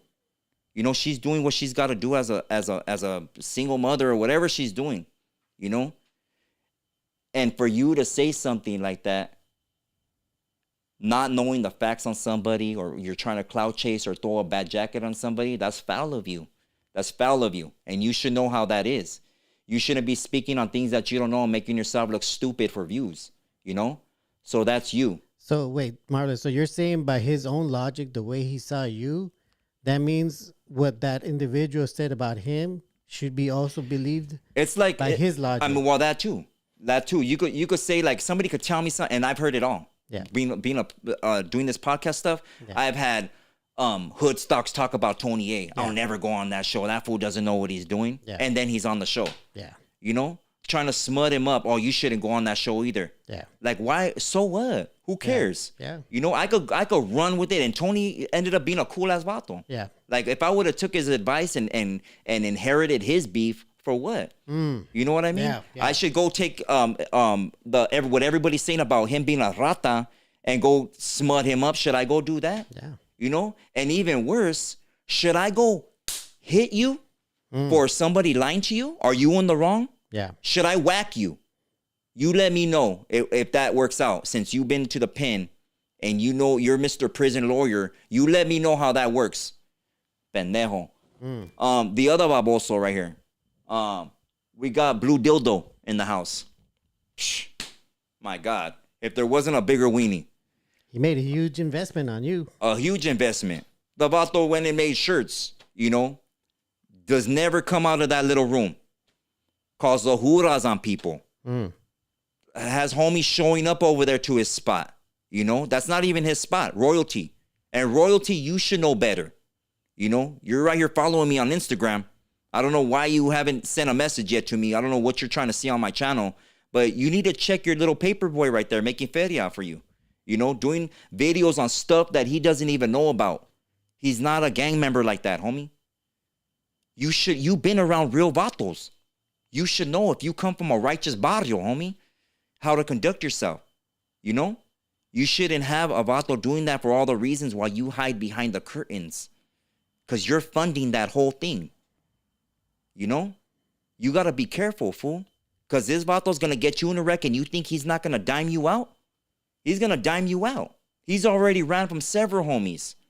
Try to set up, Juan, Cholo Juan with Snowman. Come on, homie. That's the most dumbest thing. You should have a little bit more respect for yourself. You know, and then to hide in a little room and create content on people and gossip and this, and they're not going to pull up. There's vatos that pulled up. Don't call the juras on them. You know? I can name other homies from Florencia. Another vato from 18 that pulled up. Come on. You shouldn't do that. You shouldn't do that. The next one, talking about another pendejo that I wasn't even going to get, and so many people told me, don't even mention this fool's name. Chicano Tube. A sad story.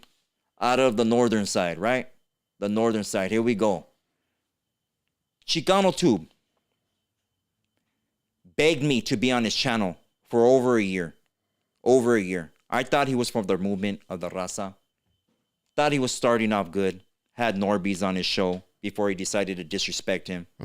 You know. Hit me up to have different people on his show. And I told him that I couldn't mess with him. Why? Because he's messing with certain people.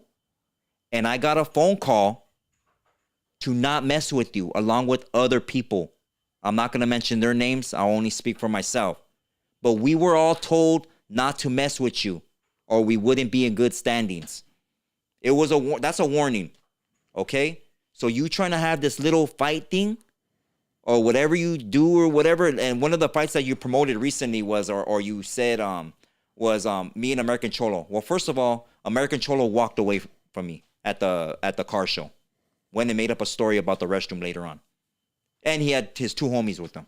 Well, not his homies, but one from Pacas and the other one from his hood. You know?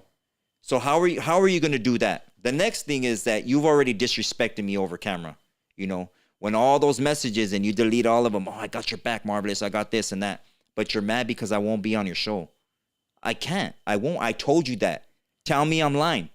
I told you I couldn't be a part of your show.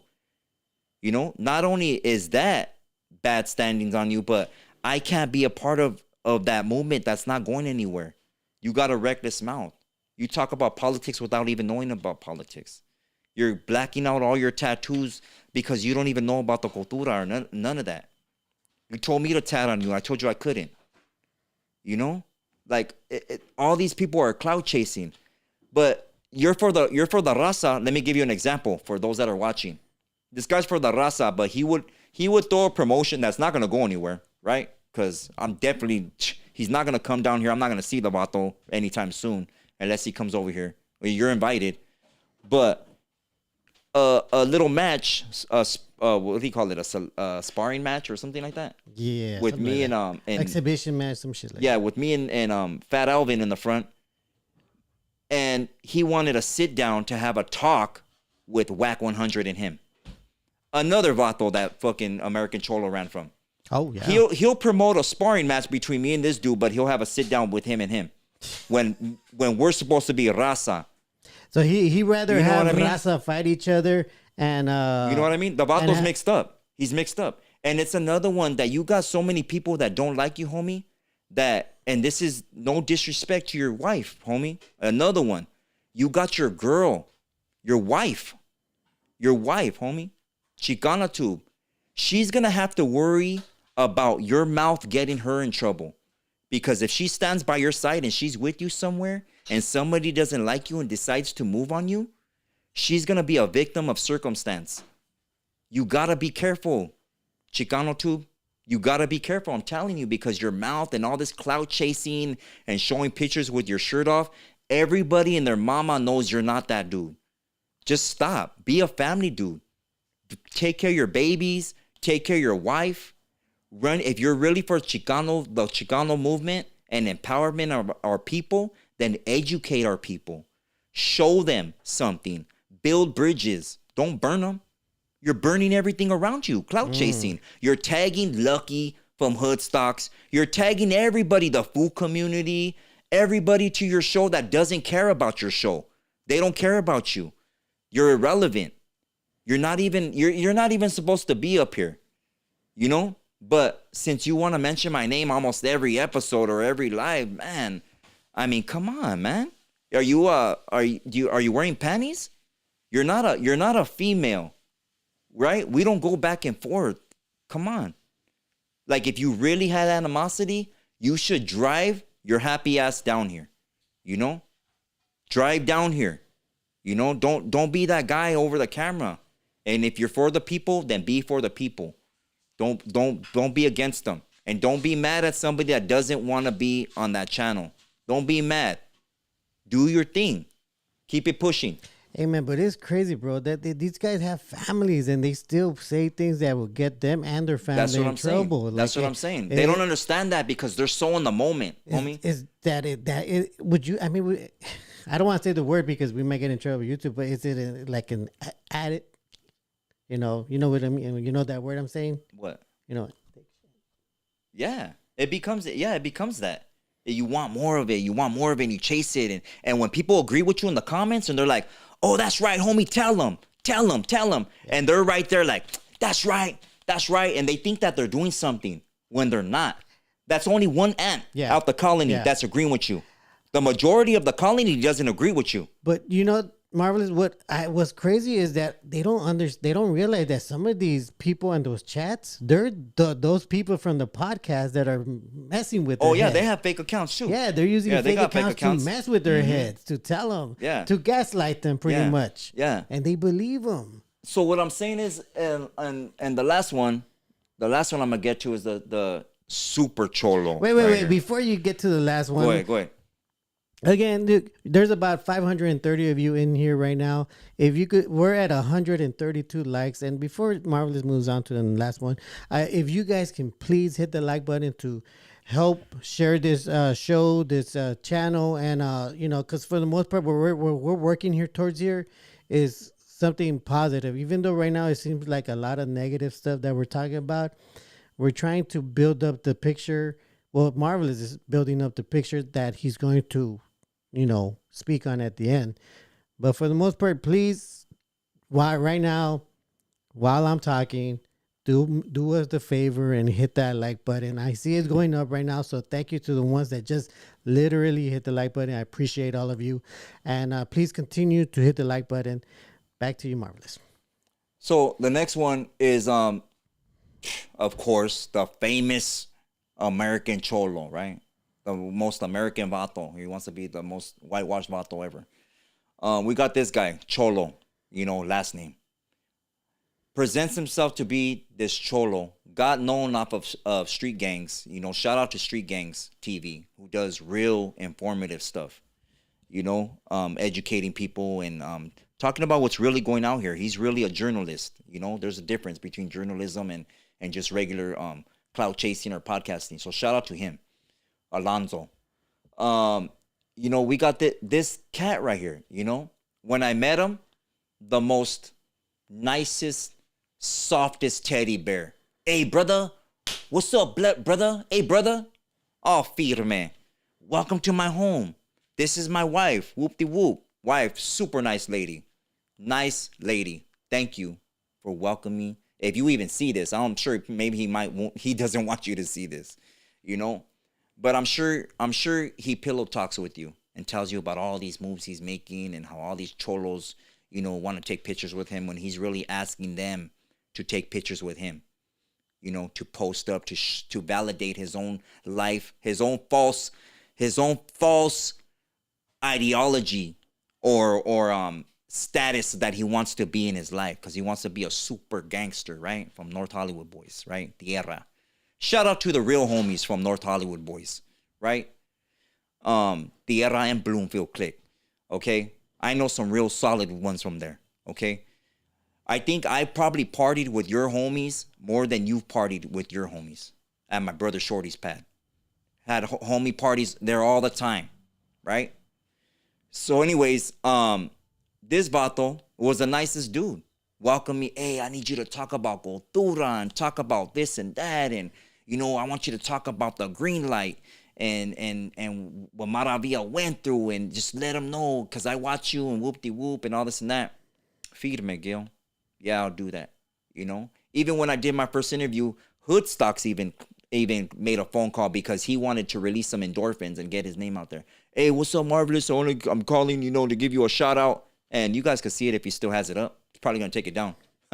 But I have the whole episode, you know, downloaded.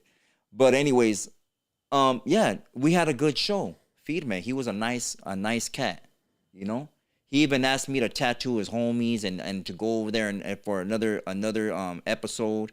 And this is when him and Sonny had his falling out. And you know, and for whatever reason, I didn't know he was from Honduras. You know, I didn't know nothing about when that whole Chicano thing came out. You know, but he felt so disrespected. I hurt his pride. I hurt him so bad that he didn't know that, because he really believed in these movies that he grew up with. Did my mic cut off? You just...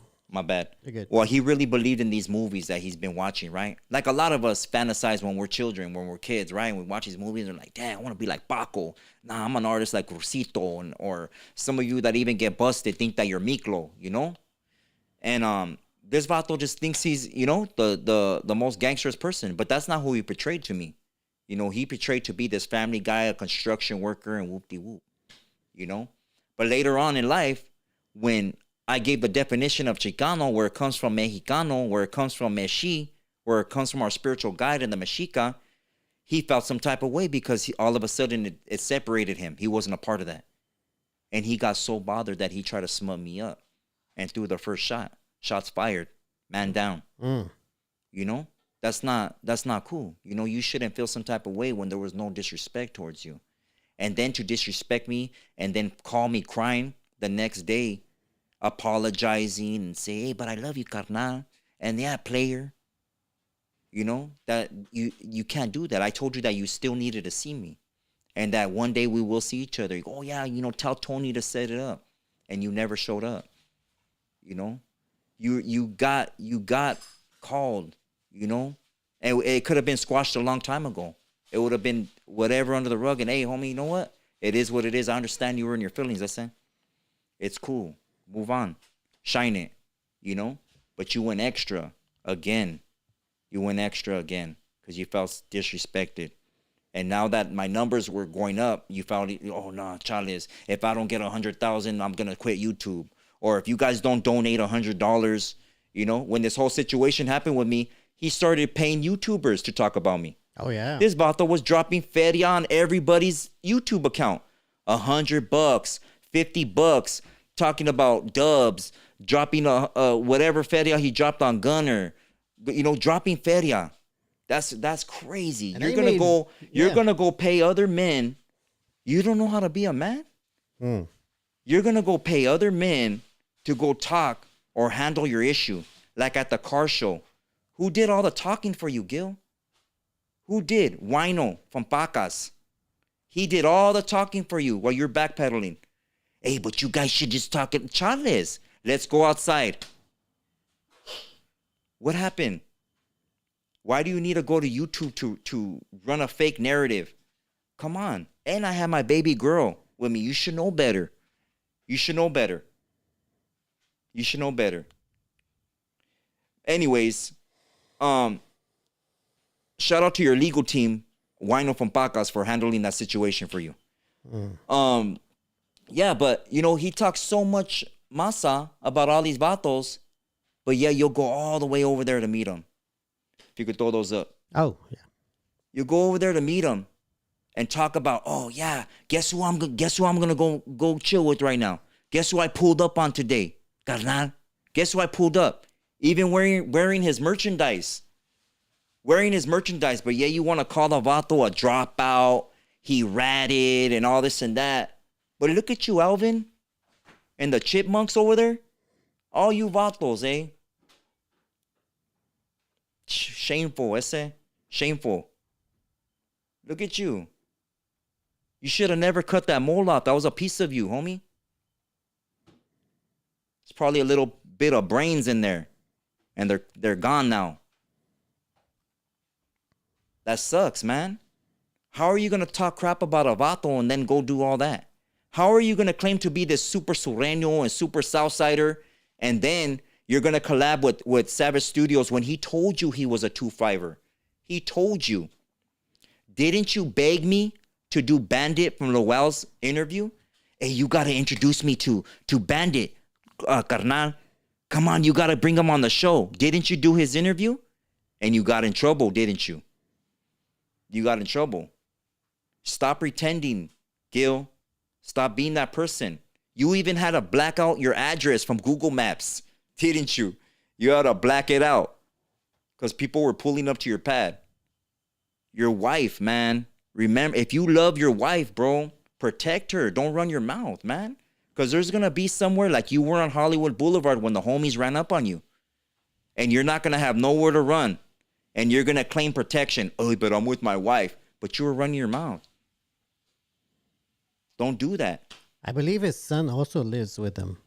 Yeah, like they got their family. That's their house. Yeah. That's their house. And his mouth is going to get all of them in trouble. He's got grandkids. Yeah, that's another thing. If you're a construction worker and firme, you're a foreman and you know how to drive a forklift, hey, that's cute, homie. You should do a video on it and show all these youngsters how to do the same thing. You should teach them something, educate them on something that you really know about. Not politics because you don't know about that. Not gang politics because you definitely don't know that. You don't know what a dropout is, but you're using that with these vatos. A dropout isn't these vatos. They were not part of the organization, so they didn't drop out of it. If they're not in good standings, then that's what it is. That's what it's called. You got to learn, but since you never been nowhere or never dealt with nobody in the gang world, you don't know about that. You know, you got that whole panel of chipmunks right there, and it makes you feel validated that you got a bunch of balls around you. You know, you got one vato, Mr. Domestic Violence over there, that never done nothing either, man. You got Mohawk Matt right there, identity crisis, doesn't know if he's a sureño or he's a white boy. He's telling fake prison stories about people's, cabezas getting cut off. Like, getting called out for all the lies that he said, even lied on me. That he knew me and or whatever. He didn't know me. Cinemil TV tried to introduce us, and I said Chales. Just like I said Chales with that 5'5" Crip bato. You should do a video, it'll be good content. We don't got nothing in common, homie. We don't got nothing to talk about. I'm only on the internet for education. I'm not on here to tell you about who got smoked, about what carnals are doing what, I'm not on here telling you how much dope I sold or who, whatever. I'm not on here to tell you none of that because that's just gonna intrigue you that you can make it out of that too. And not all of us are gonna make it, man. Not all of us are gonna be inspired by that story. I want you to feel inspired. I want you to know that you're special. Even you, little Gil, you're special too, mija. You could have a beautiful family. Stop clout chasing off my name. All you vatos are old enough to understand what a real man is. A real man ain't behind the camera talking about what he's gonna do to another man, or clout chasing off his name, or throwing a fake jacket. And because one older tecato says something about me because he's mad about his discipline, you're gonna go believe him. That's cool. You guys should go have dinner together. You could sit on his lap while you order your chipotle or whatever you're gonna eat, homie. But you vatos are old enough to understand, man. And all you vatos up there got families. All you vatos should know what you should be talking about. You should know how to educate the people. And if you don't know by now and you're at this age right now, if you're at this age, hey, homie, you're really messing up in life. You're always gonna struggle. You're gonna stay in that little house in North Hollywood. That little homie hangout's gonna stay in his little pad or apartment wherever he stays. That all these vatos right here are not gonna get anywhere, you know? And they're gonna continue to be reaction channels. They're gonna continue to talk about other vatos and how they're not doing it right, or how they spend more time in prison or whatever. You're talking about you're idolizing being busted, homie. Think about that. Think about that mindset. Do you think about any Mexica warrior, any Maya warrior, any Inca warrior that were right there gossiping about their captivity? Hey, guess what? I stole these spears from the Maya and I got caught. I spent time on the level 4 jungle. Do you think they were talking about that? Nah, they were probably being sacrificed for their stupidity. Think about that. You're right here telling every story, man. Renegade media talking about everybody like a scorned little girl out there. Throwing even fake stories, talking about Orange County card, talking about San Diego, talking about this carnal, talking about that carnal. That is shameful. That is shameful for you to be doing that, ese. You should know better. Because if you ever function on a certain level, that's always going to be in you. A person in the mob is always going to have that mob mentality. He's always going to move like that.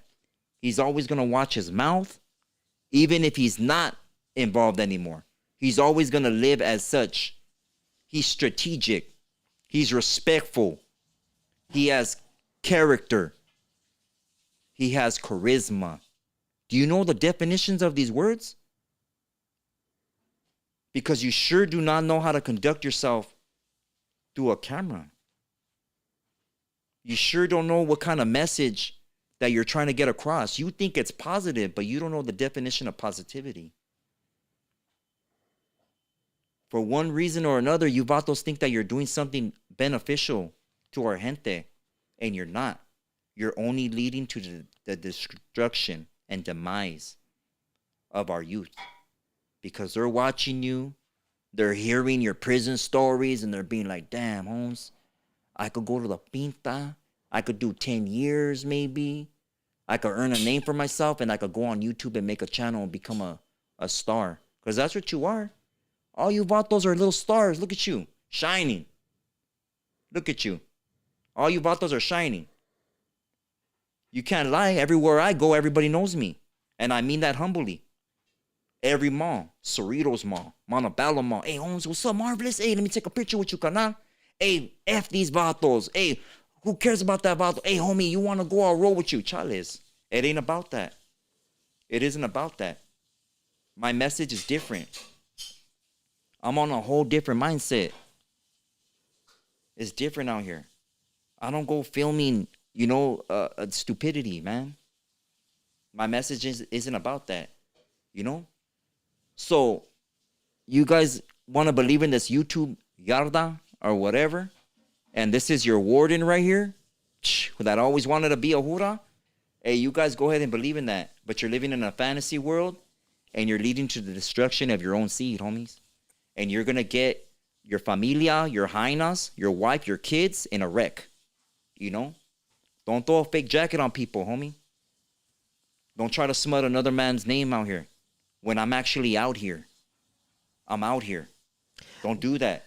Yeah. And if you have, and you vatos are annoying being in prison, if you guys did have an issue, don't make a video about it. I'm as simple as to make a tattoo appointment, or if you see me in public or you get my number from somebody, hey, homie, if you have a personal issue, you handle that like a man, a real man, a real man. Don't get your homie to talk for you. Don't walk away when I'm talking to you. And if you get called to go outside, then you go outside, homie. You go outside. Okay? What were you going to say? My bad. Shit. Shout out to that podcaster that just rage quit his life because of what you said. But I'm just trying to say, fuck. Now, for the most part, people are gonna say, "Well, Marvelous, you done your things that you've went viral for." But for the most part, I just want to say that you took accountability. And you there's put nothing, it out there. Yeah, and there's nothing like my life is an open book. You can't get on YouTube and not think that there's skeletons in your closet or somebody wants to find out something about you, whatever. Your life is out there, and this is something. This is something that it happened. Yeah, it happened. I didn't go run from it like if I'm a guilty ass dude. Yeah. No, vatos get lied to all the time by hainas. Yeah. And vatos lie to hainas all the time too. Yeah, we're both guilty of lying. Yeah. A lot of people have gotten in trouble over it, and a lot of people haven't gotten in trouble over it. And here's the thing though. But the thing was, my bad. Go. The thing was with my situation, I didn't go seek out a fucking a little ass haina. I don't need to do that. I have a gang of babies mamas, Spencer. I do. It's the truth. I got 10 kids. My bad. I do. I don't have a hard time finding a haina. I don't. I'm sure a lot of you vatos out there don't either. Yeah. They like vatos that are tatted, or that has stilo. They want to get to know you. And if she decided to do that, then it's because she had parenting or parents that weren't guiding her right. Yeah. And hey, whatever. It happened, homie. Yeah. What am I going to say? It didn't happen? No, this is my channel's for education. Yes. Did it happen? Yeah, it did. Yeah. It did. But am I a bad party in it that I seek that shit out? No. Hell nah. Well, what I wanted to point out is that it's crazy that all of these individuals that we put up there, they all broke the law. They all did something to somebody. They did something wrong to somebody, right? That's why they ended up in jail, right? Yeah, but what they're gonna say, and this is gonna be their rebuttal, is that, well, at least I didn't do that. Hey, well, you haven't got lied to by a haina that came with their family and their identification. Yeah. So what are you gonna do until you're put in that circumstances? I know a gang of homies, and I'm not even gonna say their names, but in prison and out of prison, that it happened to too. I'm saying and they're still functioning, whatever. Yeah. You know what I mean? Whether homies agree or disagree or whatever. Yeah. It's all. They're not on YouTube out here. No. If they were on YouTube, and man, I just got some information on another homie of mine. Yeah. And this dude had a kid with his own daughter, or no, he had a kid with his stepdaughter. Oh. Raised her since she was 5 years old. Oh crap. That's insane. Yeah, that is insane. That's insane. That's very insane. But what I'm trying to say, it's the hypocrisy of it all, because these guys all went to jail. These guys robbed somebody. This guy, they sold things to people. They did something bad. But here they all gang up on you to throw rocks just at you. Not at that. And the majority of these vatos, they don't know me. They never met me. Yeah. The Cali meeting met me once. Hoodstocks met me a couple of times. Gil met me a couple of times. Blue Dildo called me crying about you, about your videos, and the other vatos don't know me. They don't know me. The two in the back, I was on their channel, and they showed me respect. They haven't disrespected me. Yeah. But I don't know these fools. Yeah. You know what I mean? Yeah. And it's obvious that you do shit for numbers, and the audience doesn't know that. They don't know how much you get paid on YouTube. Yeah. You know, they don't know the super chats that people drop on you. Yeah. Or that people donate through Zales and Cash Apps to your Yeah. channel. You know, they don't know that yet. No. That's why everybody's trying to be a podcaster right now. They see that first check come in, Yeah. and everybody's like, dang, I didn't know you could get this much feria. Yeah. And then they all become reaction channels. Yep. That's very much. They're going to start talking about what's going on in Old Jumper and Adam 16. Yeah. They're going to talk about all kinds of other stuff that doesn't pertain to them. Why? Yeah. Because they're calling it content. Yeah. That's newsworthy or for them. Yeah. But for the most part, I think it's and like you said, this is an educational channel, and the reason why we talk about this is because these characters are affecting our community, are affecting Yeah. our young people. Our people are actually believing some of these individuals when, they know they're But lying. it isn't even about my situation, right? It's about everything that vatos are portraying themselves to be on the internet. Yes. I did my interview with Peter Centinelo. Yeah. And I walked him through the barrio. Yeah. And we talked about old school Pachuco stuff. We talked about cultura stuff. I showed him poetry. We talked about political things and what the agenda is of the government. Yeah. We talked about stuff like that, Yeah. educational things, along with a little bit of barrio stuff about how far you should pull behind another car, Yeah. and how strategic you gotta be from being from a barrio, Yeah. and me having to learn whatever I learned at a young age, right? Yeah. Okay, and it's beneficial. I'm not right here glorifying everything and saying all this and that, because there's a lot of homies that are not here no more, that didn't make it. They didn't make it. Yeah. I lost the homie Lazy. I lost the homie Raccoon. I could tell you about him. I could tell you about how Curly got thrown off a freeway. I could talk about all kinds of homies and tell you all this and that. But it's sad, man. Their kids are still out here. Yeah. Their family members are still out here. Yeah. And these are homies that they died at a young age. My homie Scrappy walking home Yeah. at a young age, man. My primo Pelon unalived himself at a young age, 24 years old. Yeah. No. 28 years old. And that's what I'm saying. It's crazy why some of these podcasters that we talked about, they got families, and they're doing the most to put their families in danger by tapping into a world that that they don't forgive. Yeah. And that's why, from my experience, they don't forgive. And here they are with families talking about things they shouldn't be talking about. Like, if you're gonna talk about culture, talk about culture. Don't stop bringing up. I think they call them war stories. Yeah. And people like that because they bring numbers. I mean, look at this episode tonight. How many people we got up in here? We got almost about 600. Okay. And how many people do we average a show? 300 or 300, 400. Yeah, we average about that, right? Yeah. But look at since it's this, more people gravitate towards the negative, because this is negative with a positive ending, but Yes. we're still right here dealing in this. We're still in this cycle, talking about this trash, and it's like this is what people like that. They love the novela. What's gonna happen next? Yeah. Who's gonna get touched next? Who's gonna get whacked out? This stuff is affecting people. There's people that aren't here no more. Yeah. There's people that almost got smoked. Yeah. Yeah. Who else got hit? Bandit. He did a whole book. His own homies warned him about that. I'm glad he's still around and with his family. And I'm glad he's doing good or wherever he's at. I don't know where he's at, but people tell you, hey homie, be careful, dog. Don't do that. Don't talk about that. You get phone calls. Don't mess with that don't go on that fool's channel. Don't go on that fool's channel. And you better take heed. Yeah. That's a whole tank coming at you. Well, that's what I mean. It's a world that's not forgiving. They don't forgive. But these guys keep constantly putting their own families in danger by doing things that they shouldn't be doing. But everybody's doing that too. And the youngsters out here, everybody's out here doing their, hey, welcome to my neighborhood. Everybody's doing, they'll go hit up their walls and they'll go walk you down in the barrio and act like that the hit up was there they just did it. Yeah. They did it that morning, man. Yeah. They did it the night before. They're going to come and film, hey, make the barrio look deep. I need all you vatos to wear this and wear this. And every hood is doing that because every hood wants to be recognized. And there's always that one vato or a couple of vatos with their mask down because they want them to see their face. Yeah. They want to get tatted on their head. Yeah. They want you to see that. I did it. I put my barrio on my forehead and the back of my head. Yeah. Because I was tired of getting hit up. Yeah. Hey, where you from? Mesa? Do you see it? It's Yeah. right here. I can't deny it. Yeah. I can't deny it. It's right here. Yeah. You're going to see it walking up to you, and you're going to see the back of my head when I'm walking over your body. It's ridiculous. It's dumb. And this is why I thought this episode is important, because these things, we're repeating that same cycle. These guys are pushing for that same cycle to start again.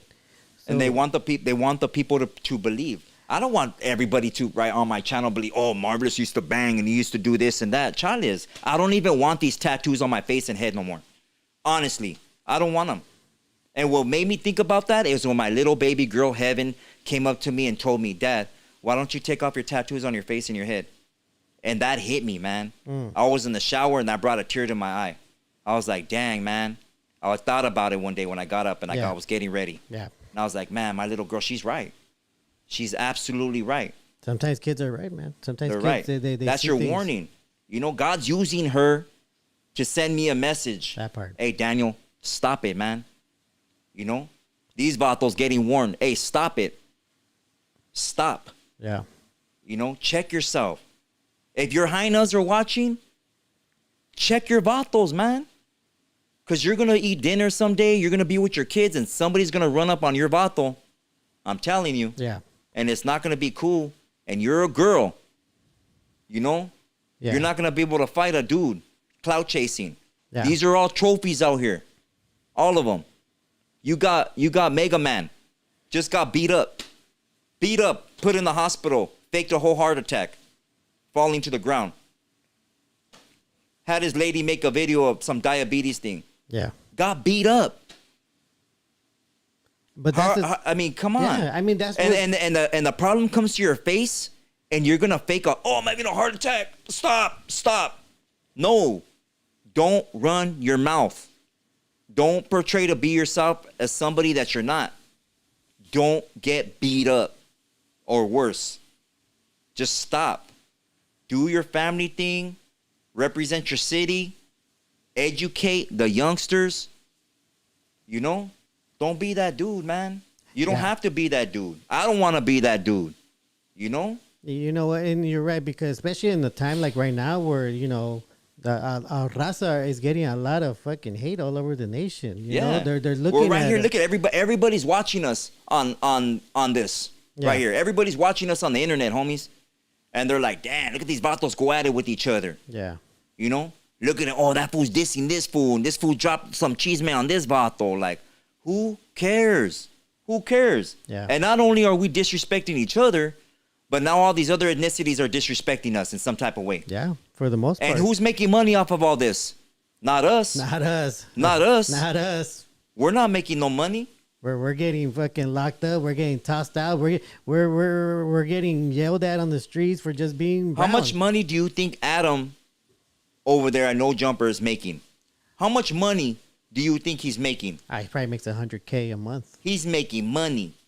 He made different cliques, different shows of different genres of people, and is feeding off of gangster entertainment, feeding off of the demise, and people getting hurt on his show, having them come back, having them make asses of themselves, all while he's getting the bag. He's getting the bag. Yeah. You're being set up to fail, homie. Even the black homies out there, all you vatos from 60s, 20s, the 40s, Vernon Avenue, dead homies. Quit it. Quit it. Stop saying dead homies. You're disrespecting them, man. Stop saying that. It's the most dumbest, ignorant thing to say. They're gone. Stop disrespecting them. Let them rest in peace, man. You represent yourself out here. You're right here acting the clown for this dude that's making feria off of you. Making a ton of money. Vatos blowing off their hands. Vatos getting hurt on the show. People getting disrespected. And this fool, tomorrow we're going to do a reaction to what happened today. Tomorrow we're going to have your enemy on the show to see what he says about you because you talked about him. Yeah, no, you're That's crazy. That is. And you vatos are just right there with your popcorn like, oh my God, what's going to happen? What's going to happen next? You see how many vatos watch that show? All kinds of gente watch that show. That new rappers getting exploited. Yeah. You know? It's insane. And it's crazy because a lot of Raza podcasters, they're trying to copy that same format. They're using our people to make us look bad and make a fool of themselves. And, you know, yeah, you got one podcaster that eats what do you call it? A blunt. That's crazy. Compa Raider, another one. He didn't make it on this list right here because he's irrelevant. You know, some of these vatos are irrelevant too, but that's another one that spoke up on my name. All known for being twacked out, man. And it's crazy because he's another individual that speaks on politics and stuff like that, and he has a family restaurant. He shouldn't that everybody knows where he's at. And look at Lush. I had to check Lush over the phone, man. Oh yeah, that fool right there telling lies how he wore a shirt in front of me. Charles, he would have been knocked over that table, man. You know, like these vatos need to stop doing that because there's people out there that really believe it, and it's sad. Hey, shout out Snoopy, El Hoyo. Appreciate you, carnal. It's just, it's ridiculous, man. And that's one of the reasons why we're doing this segment of this, because it's I think it's getting to its boiling point where, you know, one of these, like you said, one of their what did you call them? That each one of them is not a target but a trophy. Yeah, all these vatos are trophies. All these vatos got vatos that don't like them for whatever reason, right? And the ones that are from barrios, like, I'll say one of them, right? Lucky from Highland Park. He can't go nowhere where he's going to run into vatos from the avenues. He can't. A vato that the rivals. You know what I mean? A lot of these vatos, like, they can't run into two vatos that they're going to get smashed. They're considered a trophy, especially because they're on camera. I'm a trophy out here. I said it on the Peter Centinelo. Yeah. Hey, if we're walking down here and we're filming and something happens, just walk away. You walk away. Yeah. Because I'm a trophy out here. Yeah. You know, not because I'm on this shit. Yeah. But because I'm from my neighborhood and people still don't like my neighborhood. Yeah. They don't like that. They can't wait to get a vato from my barrio and I'll be a trophy. Oh, guess who I got today, Holmes? And that's the difference. That's your world, but a lot of these guys don't live in that world, but act like they're part of that world. And behind the camera. Yeah.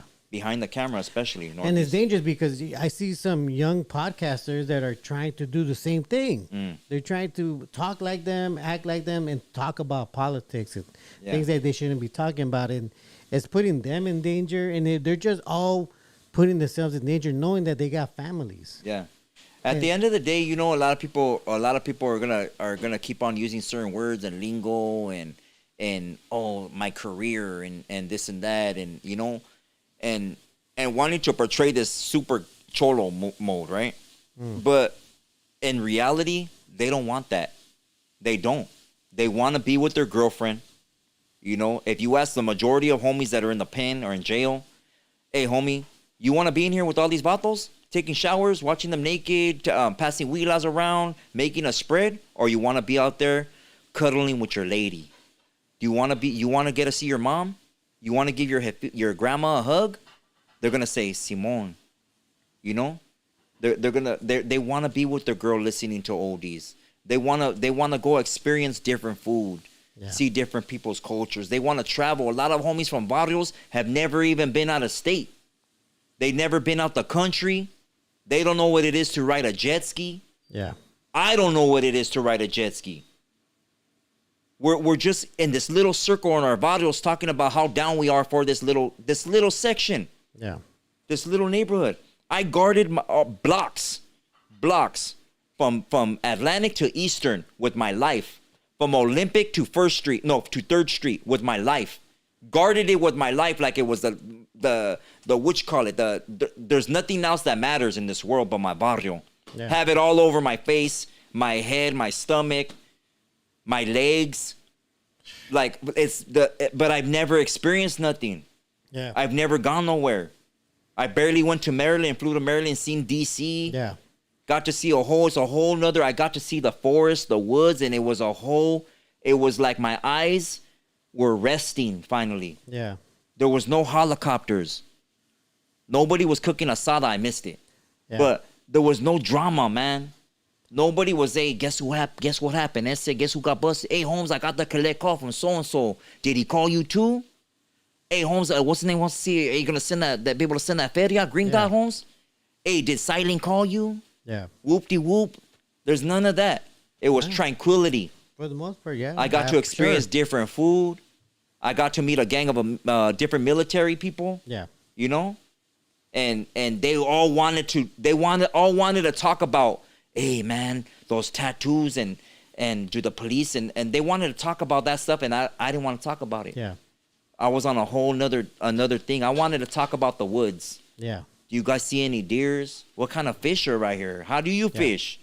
You know, where did you grow up at? Tell me about and they're so intrigued with the gang, even them, intrigued with the gang lifestyle and where you come from, and you know. Yeah, well, it's crazy, man. No, I mean, I think that would happen to all of us if we experience the outside world, because, like you said, we're used to the helicopters, we're used to the fireworks, or maybe gunshots. Who knows? You get stuck. We're born in poverty, right? We're born in houses with domestic violence. We're born with our tios and aunties in barrios, or suffering with some kind of affliction.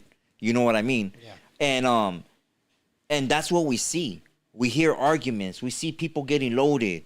We see people getting unalived, and it desensitizes us, and it's normal to us, and we see that and we repeat that without even knowing it. Yeah, we repeat that cycle.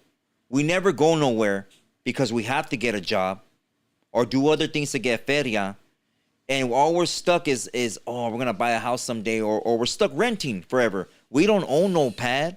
We don't own no land unless our grandpas leave it to us, or grandmothers, or mothers, or fathers leave it to us. But for the majority of you gente out there, none of you vatos or jainas have nada.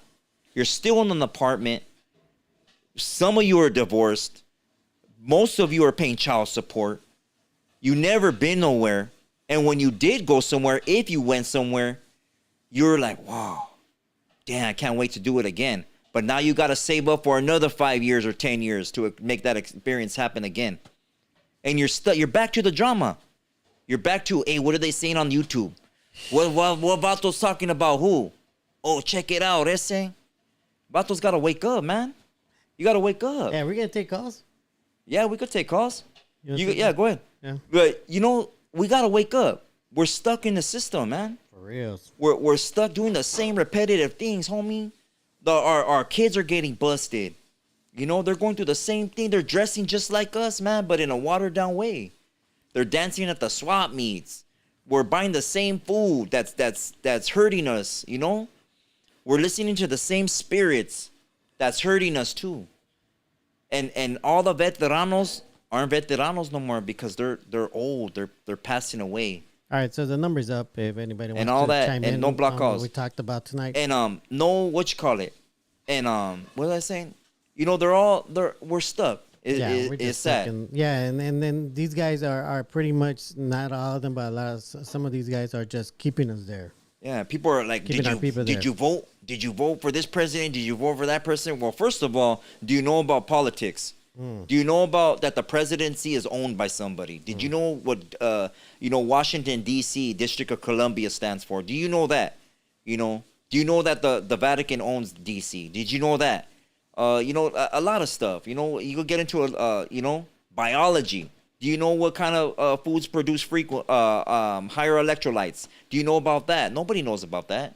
But when somebody gets something that's hurting their bodies, now they want to know, hey, my mom got this. How do I do this? Caller, your name, where you calling from tonight? That's right. Carlos from Anaheim. That's right. What's up, Carlos? Hey, you know what?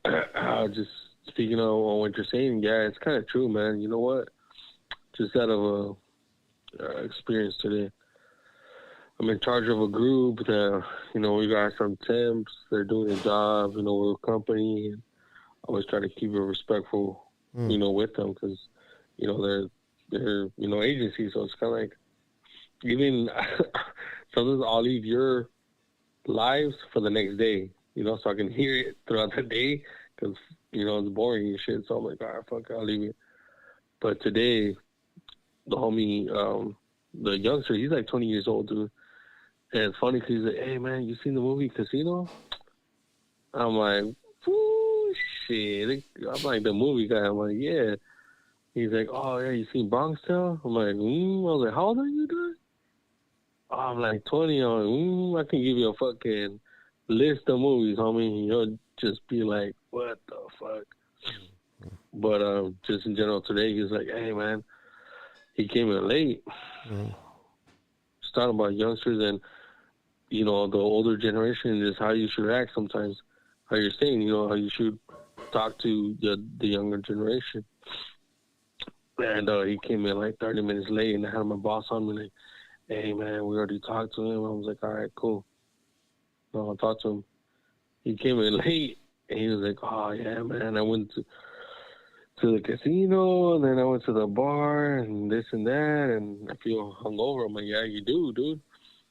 And I just started kind of like hey, just drink water, do this, do that. Didn't throw him under the bus. And then towards the end of the day, I used to laugh. I'm like, damn, I remember those days, but hey, it's not about just, doing what you want to do. At the end of the day, you gotta, you have your responsibilities. One of them Simon. is his job. Yeah. You gotta wake up every day, and it's not okay for me to cover for you while these older people, they come in on time. Yeah. It's like, you gotta teach them, like, just because we get along doesn't mean like, oh yeah, it's all cool just because what I went through. I did drugs, I did alcohol, I did this. No. Hey, cut it. Our conversation it is, but learn. Yeah. Yeah. You know what I mean? Yeah. Learn from the past, learn what we're telling you, and just, and I used to tell them, hey, today I told them, hey, just drink electrolytes, drink water. If you need to throw up, fool, go ahead. Yeah. Like, Good help you. advice. Yeah. Yeah, I'm like, hey, fool, like, straight out. I was like, dude, I've been there, done that. I was like, that was probably me Monday through Wednesday, dog. Simon. But you didn't see me complaining, like, just get it through. And just, before you left, I was like, hey, just don't make it a habit. Yeah. You know what I mean? Learning from people that have been there. You're young, fool, like, just people that are older than you, they're going to tell you if they do and if they care. Hey, that's good. That's good knowledge, homie. I appreciate you. That's good that you're doing that, bro. I think everybody should learn from you and do the same thing, gana. Hey, but I need to take other calls. But hey, I appreciate you calling, homie. Definitely, man. Thank you. Hey, Simon, and for sure, hey, keep it up, man. Keep it up. Thank you, homie. Thank you, man. Hey, shout out to Gaio, homie, from the Maravilla Projects. Hey, I appreciate you. That homie right there, Gaio, if you're still on, homie. Hey, my respects to you, homie. He went through a lot of stuff, He ended up getting busted and being away from his kids, and he's a good family guy. He's a good father. Yes. Okay. All right. Well, calls are open if you want to call. Oh, there you go. Caller, your name, where you calling from tonight? Carlos, calling from LA. Hey, Carlos. What's up, Carlos? Hey, what do you think about SPN? I don't care for that vato. That vato has multiple charges on that fool that, of stuff that he did. And, I just don't. Aside from that, do you have anything that what we're talking about tonight? Oh, no, I was, this kind of out of the subject, but are you into the NFL? Do you watch football? You know what? I call myself an '80s Raiders baby, dog. So I used to watch when Schrader was like the quarterback for the Raiders and stuff. I used to watch all that with my gramps. But as far as now, I don't know anything about like football like that, homie. But I still rep Raiders just because I'm from LA and I'm always gonna consider them. Is that a Steelers blanket behind you? Oh yeah, but it's not my blanket. I'm not on my pad, homie. So I'm using what they have here. Right. Yeah. I'm not. Oh, that way. I'm not a Steelers fan at all, dog. Oh, the lion blanket is in the washer. I didn't even notice that. He noticed it right now. The last few nights. It would have been very disrespectful because it's upside down too. For other Steelers, Steelers fans are gonna look down on that. Hey, thank you for your call, homie. I appreciate you, Gunnar. Definitely, man. You have a good night. You too, Holmes. Yeah, well, I'm glad we talked about this stuff, man, because it was a needed conversation as far as how it's affecting us, our community. Caller, your name and where you calling from? Oh, Tell them there's Can monitor. you turn down your TV because we could hear that we can't barely hear you? Oh, no, he hanged up. Oh, you hung up? Caller, your name, where you calling from? Hey man, how's it going? This is Frank, Big Frank, calling from Texas, man. What's I up, just big? wanted to call and to send a shout out to my horse Blackie that I just passed away yesterday. All right, that wasn't my fault. What happened? You got cut off? It might have been the first. Hey, my bad, caller. Hey, shout out to your horse though, man, Blackie. Definitely. Shout out to yours, man. Hey, that's I seen a horse kick another horse, and that dude. Caller, your name, where you calling from tonight? Hey, it's Joshua from the Homie Hangout. What's up, Joshua? What's up, Mark? Hey, just a quick point of clarification, right? Because I subscribe so that I could comment, but I think I'm blocked.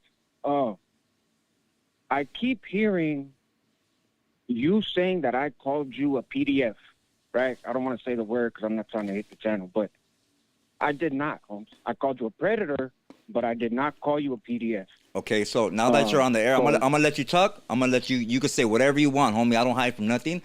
But you give your definition of what a predator is. A predator doesn't have a legal definition. A predator is conduct. I explained in my video, right, in the very first video that I did, before the haters will stuff and before Gil said what he said, I explained in detail, and it's only like a 20-minute video. And I went back and watched it right now. Was this about me? Sure. Was this about me or just before me?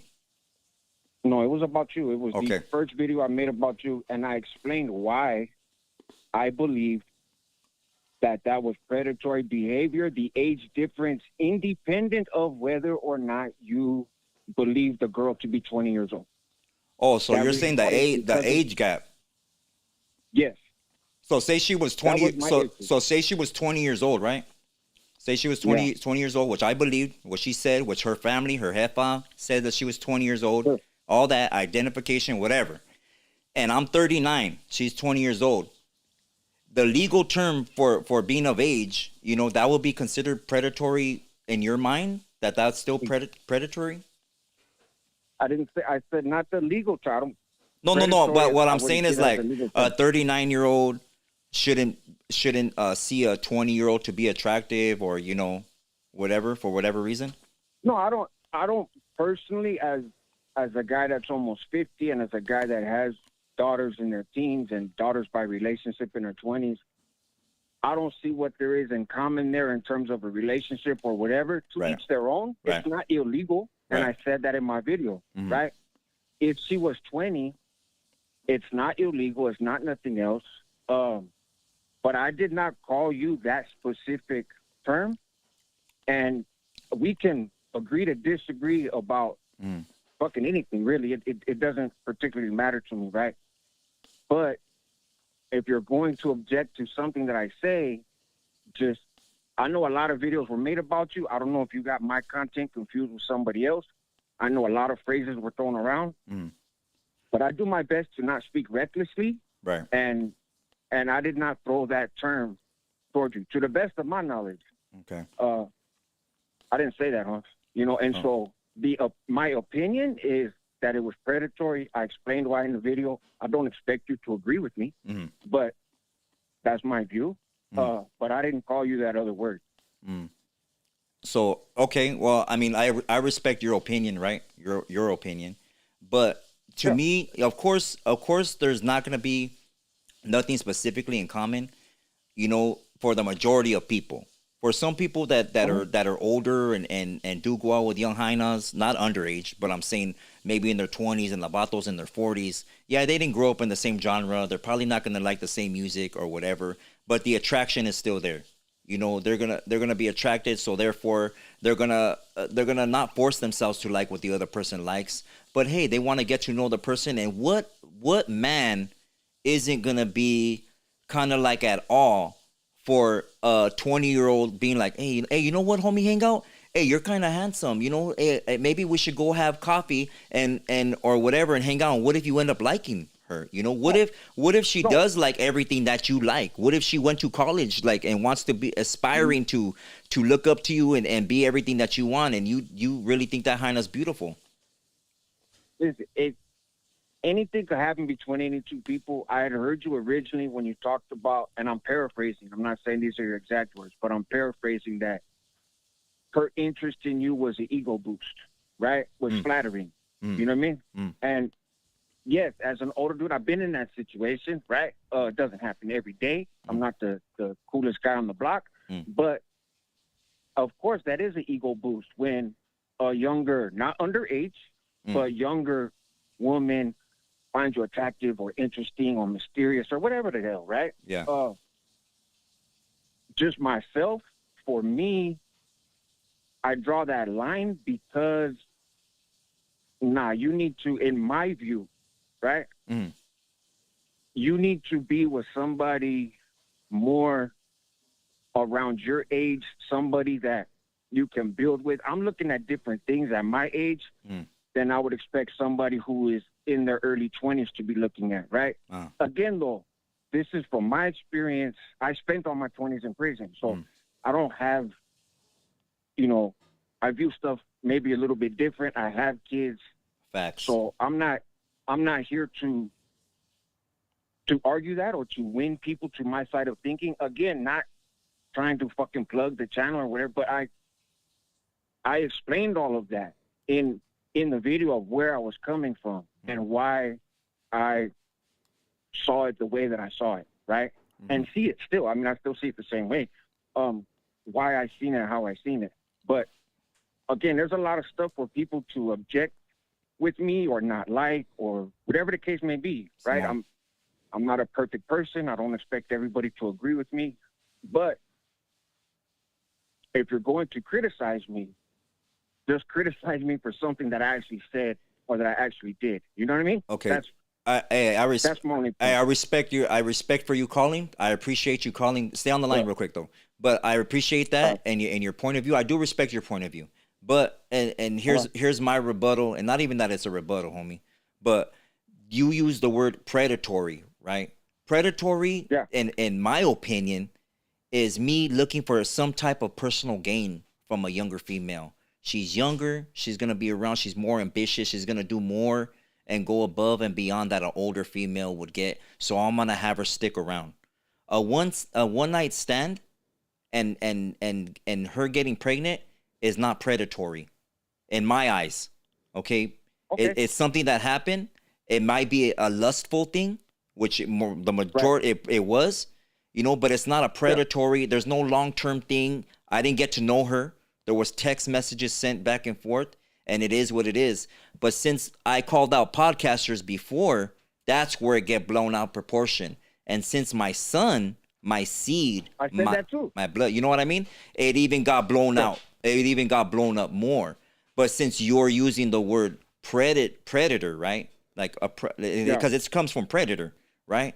That would insist that I'm stalking my prey and that I'm trying to get something out of her. And it's nothing like that. And that word is very crucial to the statement that you make, because people take that one word without knowing the context of anything else that happened.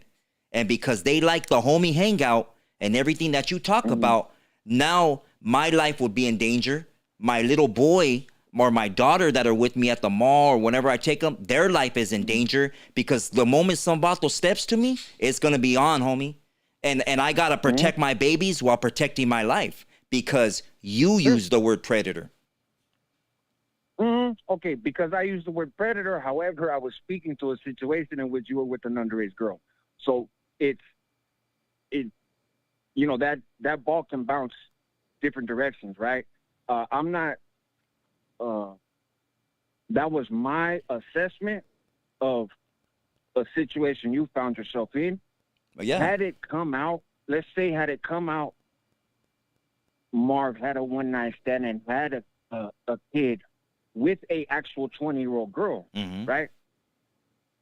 For one, I don't think it would be a scandal, although fucking who knows, because it's YouTube and people can make a scandal out of anything if they're motivated enough, right? Facts. But that's not something I wouldn't have jumped on that and been like, oh my gosh, Marv this. I addressed it because the girl was 16. And because just prior to your situation, there was another Acapulco from Northern California who had found himself, same thing, very predatory, not same thing as your situation, but tons of allegations up and down the state of this behavior. Right. And then hearing about you comes on the heels of that, right? Right.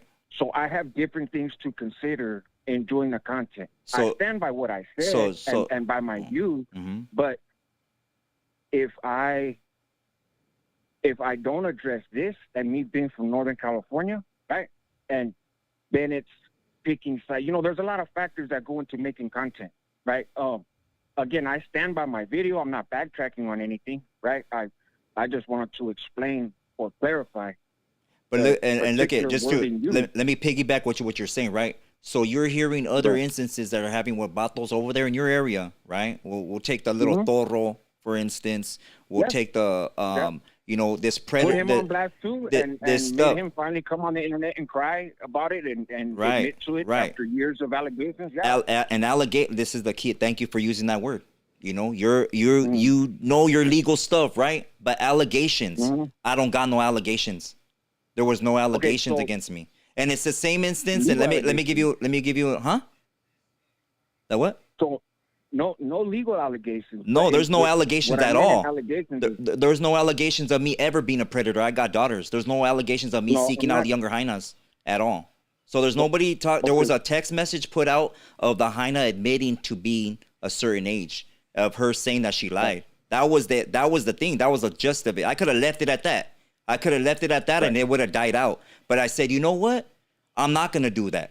I'm going to use this since my page or my channel is an educational channel, not prison or gang stuff. Right. It's just for education. I'm going to throw this situation that happened to me. I'm going to put it out there because people should learn from it. I could have hid in a little box and made myself look all guilty. Damn, you know what? Damn, I look bad out here. But I'm not. I'm everywhere. I'm in my neighborhood. I kick it with my homies. I tattoo my homies. We go out to drink, you know, whatever. And this is old news that got brought out by certain podcasters, and other podcasters such as yourself decided to do content on it because it's the new thing that happened right now with some of your homies. So you're going to touch on my topic too while using the word predator when it's not that circumstance with me. Okay, again, we can agree to disagree on the use of the term. Correct. I'm just saying that was my reason for it. When I said allegations in terms of toro, there was allegations for a long time until I made a video and showed that no, they're not just allegations, it's facts. This is what happened. And he came online and he cried and said, okay, it happened, but look at all these other people that did it too, and blah, blah, blah. He had his own little fucking sob story, right? He's a J-Cat. Simon. And then the thing happened with Pocho, and I was like, fuck, but I was pretty cool with this dude to a degree, right? And had a little history with him. But if I think something is wrong, it's wrong, whether I like you or I know you or I don't know you or whatever. Some things are right, some things are wrong. And so then your situation comes on the heels of that, right? It was back to back to back. But again, I stand on my video and on the content and on what I said. I don't expect you to necessarily disagree. We can get into the semantics, but I think it becomes a distraction. My thing was, if I don't want to go do another video, Marv said this about me, so let me say that. I'm not. And I appreciate you for calling in. I really do. I respect that. I respect that for you calling in. But so and hey, homie, you can say whatever you want to say on this show. Bro, no, and I appreciate that. I appreciate it. All right, don't you guys have a good night, huh? All right. You too, man. All right. Well, that was unexpected. One of them called. Yeah, one of them called.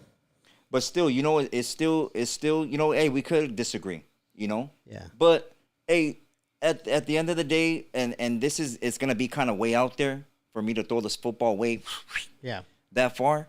But there's some vatos out here, you know, he said he missed out in his 20s, right? Yeah. I always call them your whole 20s. Yeah. You know, when you're just out here being with different people. Yeah. Oh, go ahead. Caller, your name, where are you calling from tonight? This is Fred from Soledad, a.k.a. Two-Face Entertainment. Shout out to Fred. Yo, what up, Fred? What's going on, man? Hey, nothing, brother, nothing. I just see that at least somebody called in, you know, and spoke their part on it, bro. I got to give credit too. Yeah. However, my opinion on the situation, bro, is that everything you spoke on earlier, those are facts. Now, I see a lot of other channels. I'm not going to name them, bro, but I see them, and they're stating on allegations Simon. and putting a jacket. Yeah. Putting the jacket on. Now, if we're going to talk about, and I'm not that type of channel, you know, neither is this channel as well. But if we're going to go into that kind of street code, whatever it is, you know, with all due respect, yeah,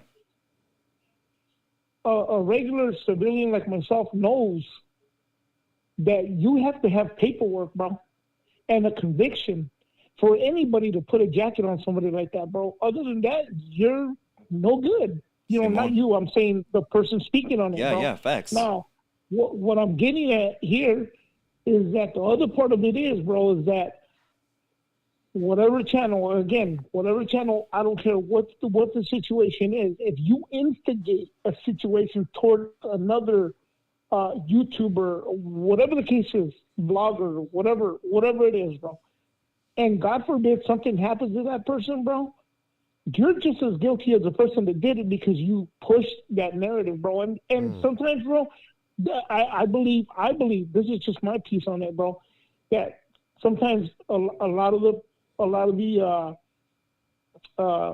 social media, be it YouTube, be it TikTok, whatever the case is, get overwhelmed with wanting to be the you know, the main person, the main channel, whatever it is, bro. And sometimes they can just swallow them up alive, bro. Yeah. And they start to believe more than what they really are. And unfortunately, bro, can get themselves into a wreck, bro. And I think that what you stated on here, bro, it's a positive look. And again, if there is no conviction and no paperwork, bro, and the thing's just on the internet, it should stay as that, and nobody else should speak on it, bro. Because again, anything happens, bro, anybody's instigating is just as guilty. And don't be surprised if the authorities come knocking at your door, Simon. Yep. for something they put up. And that's all I gotta say on my piece, bro. I appreciate I appreciate your call. Hey, definitely. And let me say one thing, bro. The Salinas Valley, bro. This is where I'm at. We are the Central Coast, brother. That's are right. the Central Coast. That's right. All right. I'll leave it at that, brother. Gracias. All right, Appreciate you, man. Fred. You guys Thank have you. a good Thank night. you, man. Respeto. Thank Good you. night. Hey, it's already getting late. I want to read the super chats. All right. Okay. That's the last call. That's the last. All right. That was we're. the last call, people. No more llamadas. Read the You read had the. your chance, and we're I'm gonna gonna read answer the some of super these chats right now. these super chats real quick. My bad. It's just getting late, man. I haven't ate. And All right. No more calls. Aside from that, let's get to these super chats right here. I appreciate y'all, you guys in the chat. Pelon, Raider Rich, Athena, Special Lady, Jesse, what was that say? Flying Burrito, Orale, Lina Gonzalez, 94M, Gracias, Tejas, did I say Smear Gang? Smear Gang, Mary King. Clarissa. All right, I'm ready. Go ahead. All right, shout out to Victor Aguilar for gifting out 2 memberships to the audience. Hey, thank you, Victor. Appreciate you, homie. I hope you guys gave him a shout out and a thank you for that. Mile High. We got P Does drop 499 says, how many likes to have Marvelous plug NORBEEZ unibrow? Hey, I'll do it. Don't dare me, homie. P Dubs. Always a good show with you two. Much love and respect. Gracias. 94M says, Marv, are you the alien that called in Freaky Tales? No, I keep hearing that. People keep telling me about an alien. Oh, yeah, I an saw alien that. called It's in hilarious. and whoop-de-whoop. Like, I think I had shoot, I wanna prank call somebody though. I had called. I think I called after that guy called because I was watching I thought the it was show. an alien. Why are you saying a guy? Hmm? What if an alien did call? Well, There's no aliens, huh? I don't believe in aliens. All right, go ahead. Unless there's a. Anyway, Mike Gonzalez says, drop $5. Says, hey, bro, I'm trying to get the Raider tattoo. My son left you a message. That what? He's trying to get that Raider tattoo. My son left you a message. Oh, okay, my bad, homie. Mike Gonzalez. Okay. Hey, message me on Instagram. Marley5_tattoos, por favor. All right, we got P-Dubs that dropped $4.99. Says, I don't mean to be personal, but would he forgive his kids for going on his opposition channel? My kids are kids right now, and I see that as such, you know? Like, I don't want to hurt my kids. I don't want to argue with my kids. This is all a learning experience, and when they get older, you know, and they'll know. I've always told my kids everything. I've told my kids the truth about a bunch of, like, everything that's happened to me, you know, when me and their mom were going at it and stuff like that, and my kids know. And right now, hey, they're young, you know, they're young, and they have a young mindset, and whatever they're gonna go through in life, whatever trials or tribulations or breakups, or even if their own kids turn on them, then they'll know and they'll realize it's not for me to keep telling them, because I could tell them to their blue in their face and be like, hey, mijo, don't do that, don't conduct yourself like this. But you know, it's like me trying to keep my son from a gang. I stop him from being from my barrio. I stop him from going into another clica and being from that hood, you know. And then, but regardless, he's still emulating this persona that I'm portraying, you know. So I got to take accountability for that, you know, because no matter how much I talk about not wanting to be somebody or do something, I still got these tattoos on my face. I still run into homies and kick it with homies, and they see that. You know, they met a gang of homies through me. My homies respect my kids because they respected me. You know, so, and I yearned for that too when my dad's homies would come to me and show me respect because of my father, and I wanted that. And look at all the stuff that happened to me. You know, the heartache. You know, the homies that I lost, the situations and circumstances that I put myself in, and it's sad, man, when you lose that many people, because when you get to this age and you've been through what you've been through or whatever, and you look around you and you get a chance to take a breath, finally. You take a breath from running. It's like we're running a marathon being from a barrio out here. We got to be careful what gas station we go to. We gotta always have something on us when we're going to the store or we're going to go eat. When you go into a restaurant, hey, my back is never facing the door. You know, hey, mija, don't pull close to that car. If something happens, you need to pull out right away. You get tired of living like that. Did somebody see me at the swap meet? They see my head, an enemy? If I go to the fair, are my rival barrio gonna be there? You know, I used to go to Lake to the carnival all the time, and Flores would be deep right there. Lomas would go deep right there.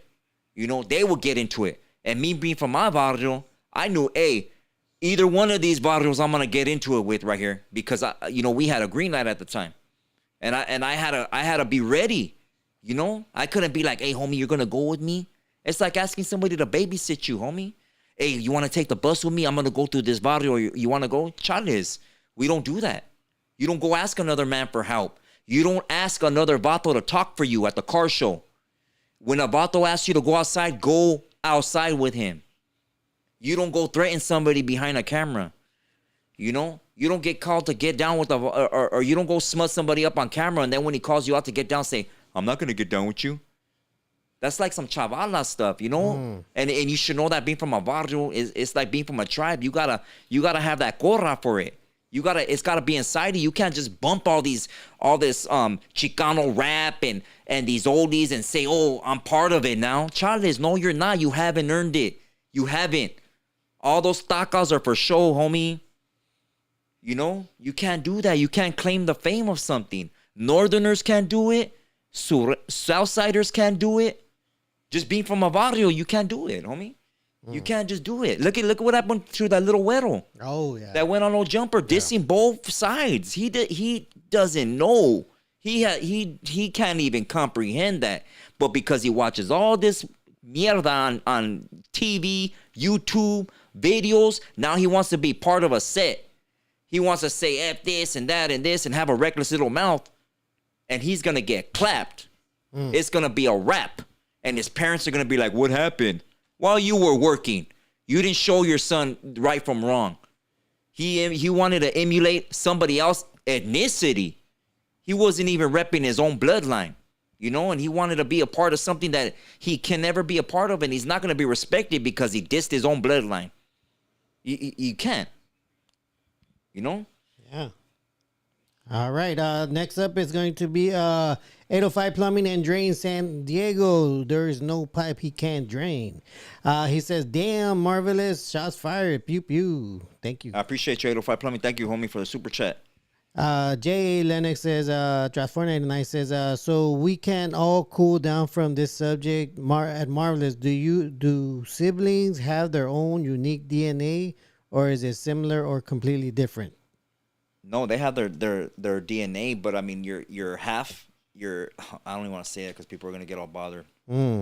But yes, you have your DNA. You know, considered like if you're gonna get into the biology part of it, your half siblings. Like say your mom got with another vato and she had another kids. Those kids would be your step brother and sister from another man's seed. Okay, I mean, understand you love them. They're still your brothers and sisters. Protect them, guard them, teach them. You know all that, so on and so forth. And that is all for the super chats. Thank you to all the super chats and everybody that gifted memberships. Gracias for those that that joined in tonight. I'm gonna give a final thought right now, but okay. Mine is you know what? I'm glad we did this show again. It did start off negative because we had to speak about a lot of about people that negatively impact our community. And for who's we? Don't inherit another man's beef. I mean, marvelous. Don't inherit. NORBEEZ has nothing to do with nothing but just doing this stuff right here, right? There you go. And he's my friend. That's right. But he has nothing. Whatever comes out of my mouth, he's not accountable. I'm a man, and he has his own mindset, and I don't expect him to agree or believe anything that I say. First of all, okay. So when you see him in the street, show him respect because of him. Or whatever, or if you're gonna be disrespectful, then make sure it's because something he said and not I said. Okay. Well, thankfully, it's mostly been a lot of love, so I appreciate everyone that has come up to me and showed love. But for the most part, you know, right for me right now is a very like when I see the news and I see social media and I see that a lot of our gente are out there fighting for rights, fighting for injustice, fighting for us to be respected because we do so much for this goddamn country that, you know, we're getting disrespected every day. And then you have these characters that just make all of that go away. And you know, those people should have the limelight, you know, because they're fighting for us. And then we have all these people that are talking about things that are irrelevant and it shouldn't have nothing to do with us. I mean, if you're gonna talk, you're gonna have a YouTube channel, talk about something that doesn't impact your community negatively. Yeah, you know. And for the most part, I appreciate you, Marvelous, for doing this, and again, because we are about education, because for the most part, the more we put out there as far as education, the more our people grow, the more we make them think. Even the ones that don't agree with you, they're going to go back in the book and say, no, let me research this, and you're making them go back and look. Yeah. And for the most part, that's what we're going out here for. And like I said, we ended this with a positive message, because for the most part, we love our community. We love our gente. We want all of our gente to be uplifted and grow and be positive and go visit different places. Not just another city around here,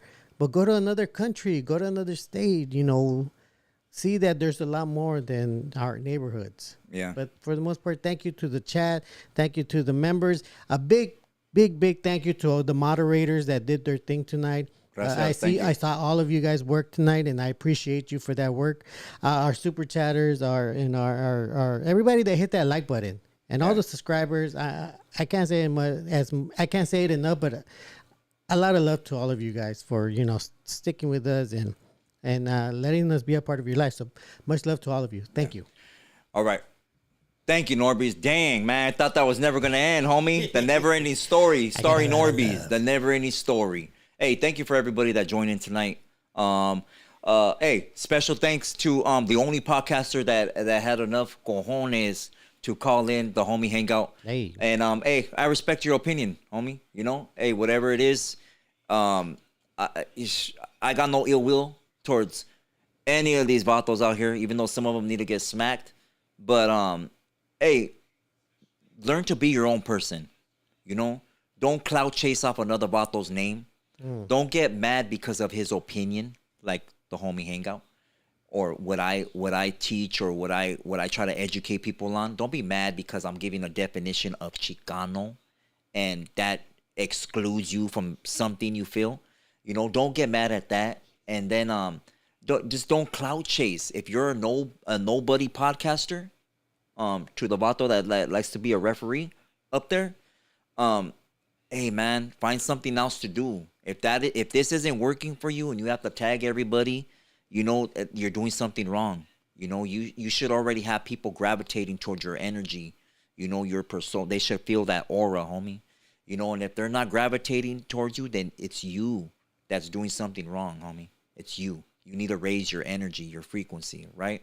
And you might want to watch my channel because I could teach you how to do that, you know. And I understand that you wanted me to go on your channel, but Spencer, I can't, you know. To just all these vatos, man, learn to mind your own business, you know. And if you ever have animosity towards somebody, learn to be a real man and look a man in his eyes when you disrespect him, not behind a camera. You're the majority. I think all you vatos, oh no, except for 1 and 2. 2 are younger than me. All the rest of them are older than me, you know. And you vatos being to prison, being to jail, should know that you disrespect a man in his face, you know. Don't clout chase off my name. I'm nobody. I'm nobody out here. I'm one ant out the colony, homie. You know, and my push on my channel is for education. I could care less about your little prison stories. I could care less about what yard you went to or whose calls you were waiting for. You know, I don't care about that. I don't look up to other men. I never have. I come from a barrio that doesn't do that either. You know, that's why we were so against the grain back in the day. I still have my set ways, homie. You know, my grandfather raised me like that. I've never backed down from nothing. You know, I'm out here everywhere. A gang of gente see me. I take pictures with a gang of people. They show me love and respect. I haven't been disrespectful, thank the Most High, and I'm not looking to be disrespected. And I'm not looking to disrespect anybody. You know, I'm out here, and I respect everybody that comes at me with respect. You know, I'm from a righteous barrio that I love. Got righteous homies that ride with me, and I'm for them as well. And, you know, we're all here to learn from each other. You know, even if you're from another barrio, you know, I could still learn from something from you. You know, and we should just learn to build bridges and stop burning them, homie, because we're only creating our own demise out here. Especially like gossiping like a bunch of females. You know what I mean? You're not a female. You don't get on the phone and call the next podcaster and tell them or pay them to talk about another vato. You know? And if that vato's asking you, what do you think about this person, or trying to smut that other person up, you tell that vato, hey, why don't you go talk to that fool? Why don't you go tell that vato, hey, since what did you tell Marvelous that? Why don't you go, you know what? Hop in my car. I'm going to take you to Marvelous and we'll go tell him, or whoever you got pedo with. You go do that. You know, don't tell the next vato or make a video, you know what I mean? Trying to get your audience to agree with you so you could release your endorphins for the day. If you know what that means, you know, there's no need for that. You know what I mean? So learn from your mistakes. You know, learn from your ignorance, and be careful what your mouth is saying, because it's going to get the people around you hurt. You know, if you're ever out in public and somebody doesn't like you, or somebody made up a fake rumor about you, okay? Just be very careful out there, everybody. I send my respects. I hope you tune into the Oldie Show. I'm done with this subject. You know, these vatos, I mean, if they speak on me and make other response videos, which I'm sure they're going to do, and because they want to still be that guy, you'll see the ignorance in them. You know, vatos are writing a whole, this one dude in the front has he writes a whole thing down, a whole Yeah. a whole list of what he's gonna talk about. You know what I mean? Yeah. And it's it's sad, man. You gotta be that old. Like, dang, educate the raza on what you know. If you know about construction, hey, homie, teach them about construction. Yeah. If you know about legal law, hey, homes, teach them about legal law. If you know how to, hey, homie, you got a drinking problem on your podcast and you're falling off on your chairs, hey, Holmes, teach them how not to do that. If you're a referee and you're in the boxing industry, hey, Holmes, teach your fighters, hey, your stance and how to pivot your feet and how to work the bag, Holmes. Do that. And I mean, hey, if you're older and you're suffering from liver damage, kidney failure, and you're throwing up, whatever, Holmes, teach them how to build their system and their immune system, correctly and eat the right food, not processed foods. Okay. Who else? Don't be a scorned woman. Don't be a scorned woman because you got the boot. You didn't leave on your own recognizance. Okay. So don't be that guy smutting up every barrio all mad because you didn't make it to be somebody. That's not something that to brag about, homie. And you shouldn't be talking about other men. Just leave them alone. Let all these Orange County, 805 County, Santa Barbara, leave all this prison and gang stuff. Hey, homie, leave it alone.